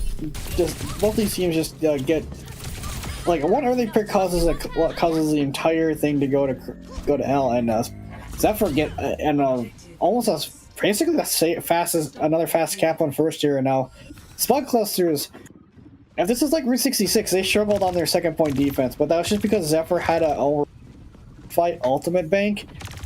Zephyr actually did struggle a lot on Route 66 first point, so leading them to get the massive ult bank. Now it's just a neutral here, as both teams pretty much don't have anything. As Pinecone picks up clockwise really early, so that should help Spud clusters get a foothold here on second. Alright, well, Unfeatured taking a little bit of damage here in the front line. Spammed down by Blobs. Has to use Spike Guard to keep themselves up. And Unfeatured really did try there. Unfortunately, Blobs just a little bit too high HP there. The Bola shots come out. A lot of damage there as They do lose out on Penguin, but the job is done here for Spud Clusters. They're going to be able to get the win and hold here as their hold on B begins proper now. Yeah, and they only commit Bola Shot to that fight, obviously, because Bola Shot is like Pulse Bomb. I just built so fast here, and I'll top on the side trying to just duel with Star Potato as Zephyr. They do have this Kitsune Rush faster than Austin, so they could try to initiate with that and catch Zephyr off guard, and here comes the Kitsune, but the entirety of Spud Clusters just turns tail and runs. Yeah, that's the right call. Kitsune Rush is scary. We're going to see it come out from the other side. Pulse Bomb from Star Potato. Good for the clockwise duplicate. We're going to see Clap with one here, and unfortunately, very, very close to eating their own Pulse Bomb there. Not quite able to escape as we drop below 4 minutes unfeatured. Downpour. I mean, it hits 3, but there's no follow-up. But there's nobody, not only does it not have any follow-up, there's nobody to follow up. And Pinecone kills him. I think Pinecone gets 4 there. He does get... Pinecone died! He went from living the impossible to dying when he shouldn't have. Like, the duality of tank players. And The duality of Pinecone. I mean, the duality of tank players in general, and I can say that as well. Like we just choose when to die at a bad time, I guess. But now Pinecone does have this downpour as he does come back pretty fast. He does get back into the fight fast, but there's 3 minutes on the clock for Zephyr, and they've pushed the card further than Spud Clusters did at this point. And but the only thing is they only have this over Ray, but Fake is building to another Kitsune Rush pretty fast, and that's a really good start. Clockwise taking on blobs. Yep, Pinecone gonna drop that, or the down. I'm not sure where that went. Not quite gonna land onto anybody there. Sound barrier down, gonna land onto 3 players here for Spud Clusters. Those health pools not exactly great at the mo. Pinecone goes down. Star Potato meets the same fate, and it will be a fight win here for Zephyr. They should be able to capture out on B here. Yeah, so they only have to deal with Penguin and maybe Blobs, who is coming back in, but reinforcements are coming in for Spud Clusters as Fake builds another Kitsune Rush up, I think, in this fight. I'm not sure if he used it. Actually, no, overlay was initiated first, but Fake with the Kitsune Rush should help Zephyr get this point, and with a faster time than Spud Clusters did on their second point take.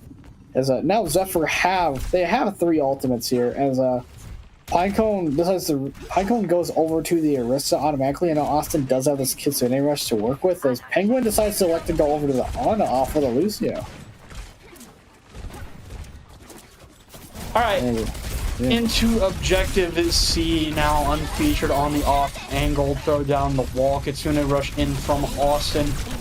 It's not exactly going to be easy to kite for unfeatured here, has to dive right into the middle of it. So yeah, that's basically Zephyr's fight over here without unfeatured any more. They're able to get rid of Star Potato, but Star Potato gets back pretty quick there. Clap throws Pulse Bomb and doesn't find anything with that. Now, Spud Clusters, they, like, unfeatured just, I mean, they got Kitsune Rush out, which you're not mad about. Blobs has this Bola Shot, and unfeatured does have this downpour to lock people in place, so there's always that to work with. Blobs' Bola Shot doesn't find anything. Clockwise will find Pinecone, but not able to get the kill as that Marissa is super bulky, especially with both supports still up. I mean, unfeatured also goes down there, which is tough. Pinecone able to live, not quite able to find these alt fires onto the squishy targets. I mean, just trying to farm up another Bola Shot. Yeah, I mean, already 50% to another Bola. Pinecone has the Terra Surge here. See what they can get with that. Kitsune Rush down from Fake, but Clap is dead. Pinecone gonna try and run away from it. Nice little anti there onto Fake. Not wanting to use that cleanse to get rid of the anti-effect Nano Boost. Gonna probably see the Terra Surge here. Oh, well, no. They're just gonna poke and basically do nothing with it. Awesome. I mean, they buy a lot of space back, and there's the spear on the Clockwise. Clockwise was the initial Pinecone there. He does get it. He's holding the Terra Surge, and Austin has this Kitsune Rush up now, but without Zephyr, they only really have this within time is ticking as It's almost only a minute 25 left on the clock, and they have to at least get a time bank at least better, or if they finish overtime, it's not the end of the world, but they probably want a time bank a little bit bigger than the 46 seconds that Spud Clusters got on their attack. That doesn't seem to be coming to fruition though here as the bola shots come out from Clap Orbital Ray as well for Chewy. The numbers advantage does belong to Zephyr here. Terra Surge down, gonna find one. Will not be able to find any more than that though. So 50 seconds left. It's gonna be really tight, but they won't be able to get there. They might get they're going to get maybe like slightly worse time bank. Like 4 seconds separates these two teams.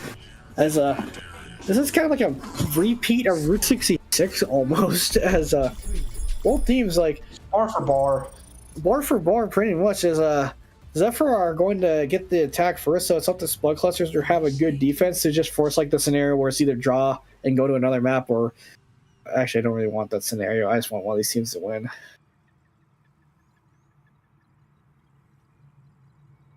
All right. Overtime we go. 60 seconds for Zephyr, 64 for Spud Clusters. We'll get to see what is changing here. Now that one team has played Freya, we're basically only gonna get Freya, I think, from at least one of these teams. Blobs is gonna be playing the Ashe, which is new. That's new. Pinecone's on the SIG, so like a lot more poke-based defensive comp, especially with Austin on the Ana, Penguin on the carry. Like they're gonna probably do like a 3-2 thing where like they have Pinecone, Austin, and Blobs on one high ground, and then Star Potato and Penguin just kind of doing their own thing. On feature, Zephyr, same comp that they came out with on their initial tech, except Clockwise is on the Freya instead of the Echo to start. All right, well, maybe we get a map 4, maybe we do not, but coming down to the wire here between Zephyr and Spud Clusters. Pinecone kind of alone over here. Gonna find a nice rock onto Unfeatured, who just kind of goes careening off the edge of the high ground there. Fake takes a headshot, and it will be Zephyr being held off here for the moment. Yeah, now Zephyr down the only problem with having only 20 seconds left on the clock here. As Unfeatured falls at like the worst time possible. Now he's probably gonna have to switch to something more mobile there, because you have 15 seconds left on the clock to get a touch to try to force overtime. And Spud Cluster, the point pretty much becomes a giant kill box for the entirety of Spud Clusters, because with the entirety of Zephyr having to go there, they can just have like their Star Potato just tap it to keep the contest going, and then everybody else just takes shots from the high grounds. Yeah, well, the objective does get touched here. That rock just goes flying into the stratosphere there. Unfeatured heads up to the high ground where Austin awaits. The cleanse is out. Trying to keep that up. 1 for 1 here. The ante is out. They do take down Unfeatured. The trades continue to roll though. It is a 2 versus 2. A Tracer and a Kiri versus an Ana and a Sigma. And the sleep comes through onto Clap, and draw very much on the board here for this game. Spud Cluster is going to have 64 seconds to get in, get out with the win. Pinecone said, "What is drop protocol?" I myself don't actually know that either, Pinecone. But if Spud Clusters have like the lightning fast attack that they did on their initial attack, they shouldn't have a problem here. They do have like a 4-second buffer, which isn't that much at all compared to what Zephyr's 1 minute. So both they pretty much have to like either have Pinecone go in, frag a couple, and then they take the point that way, or we're going to a map 4.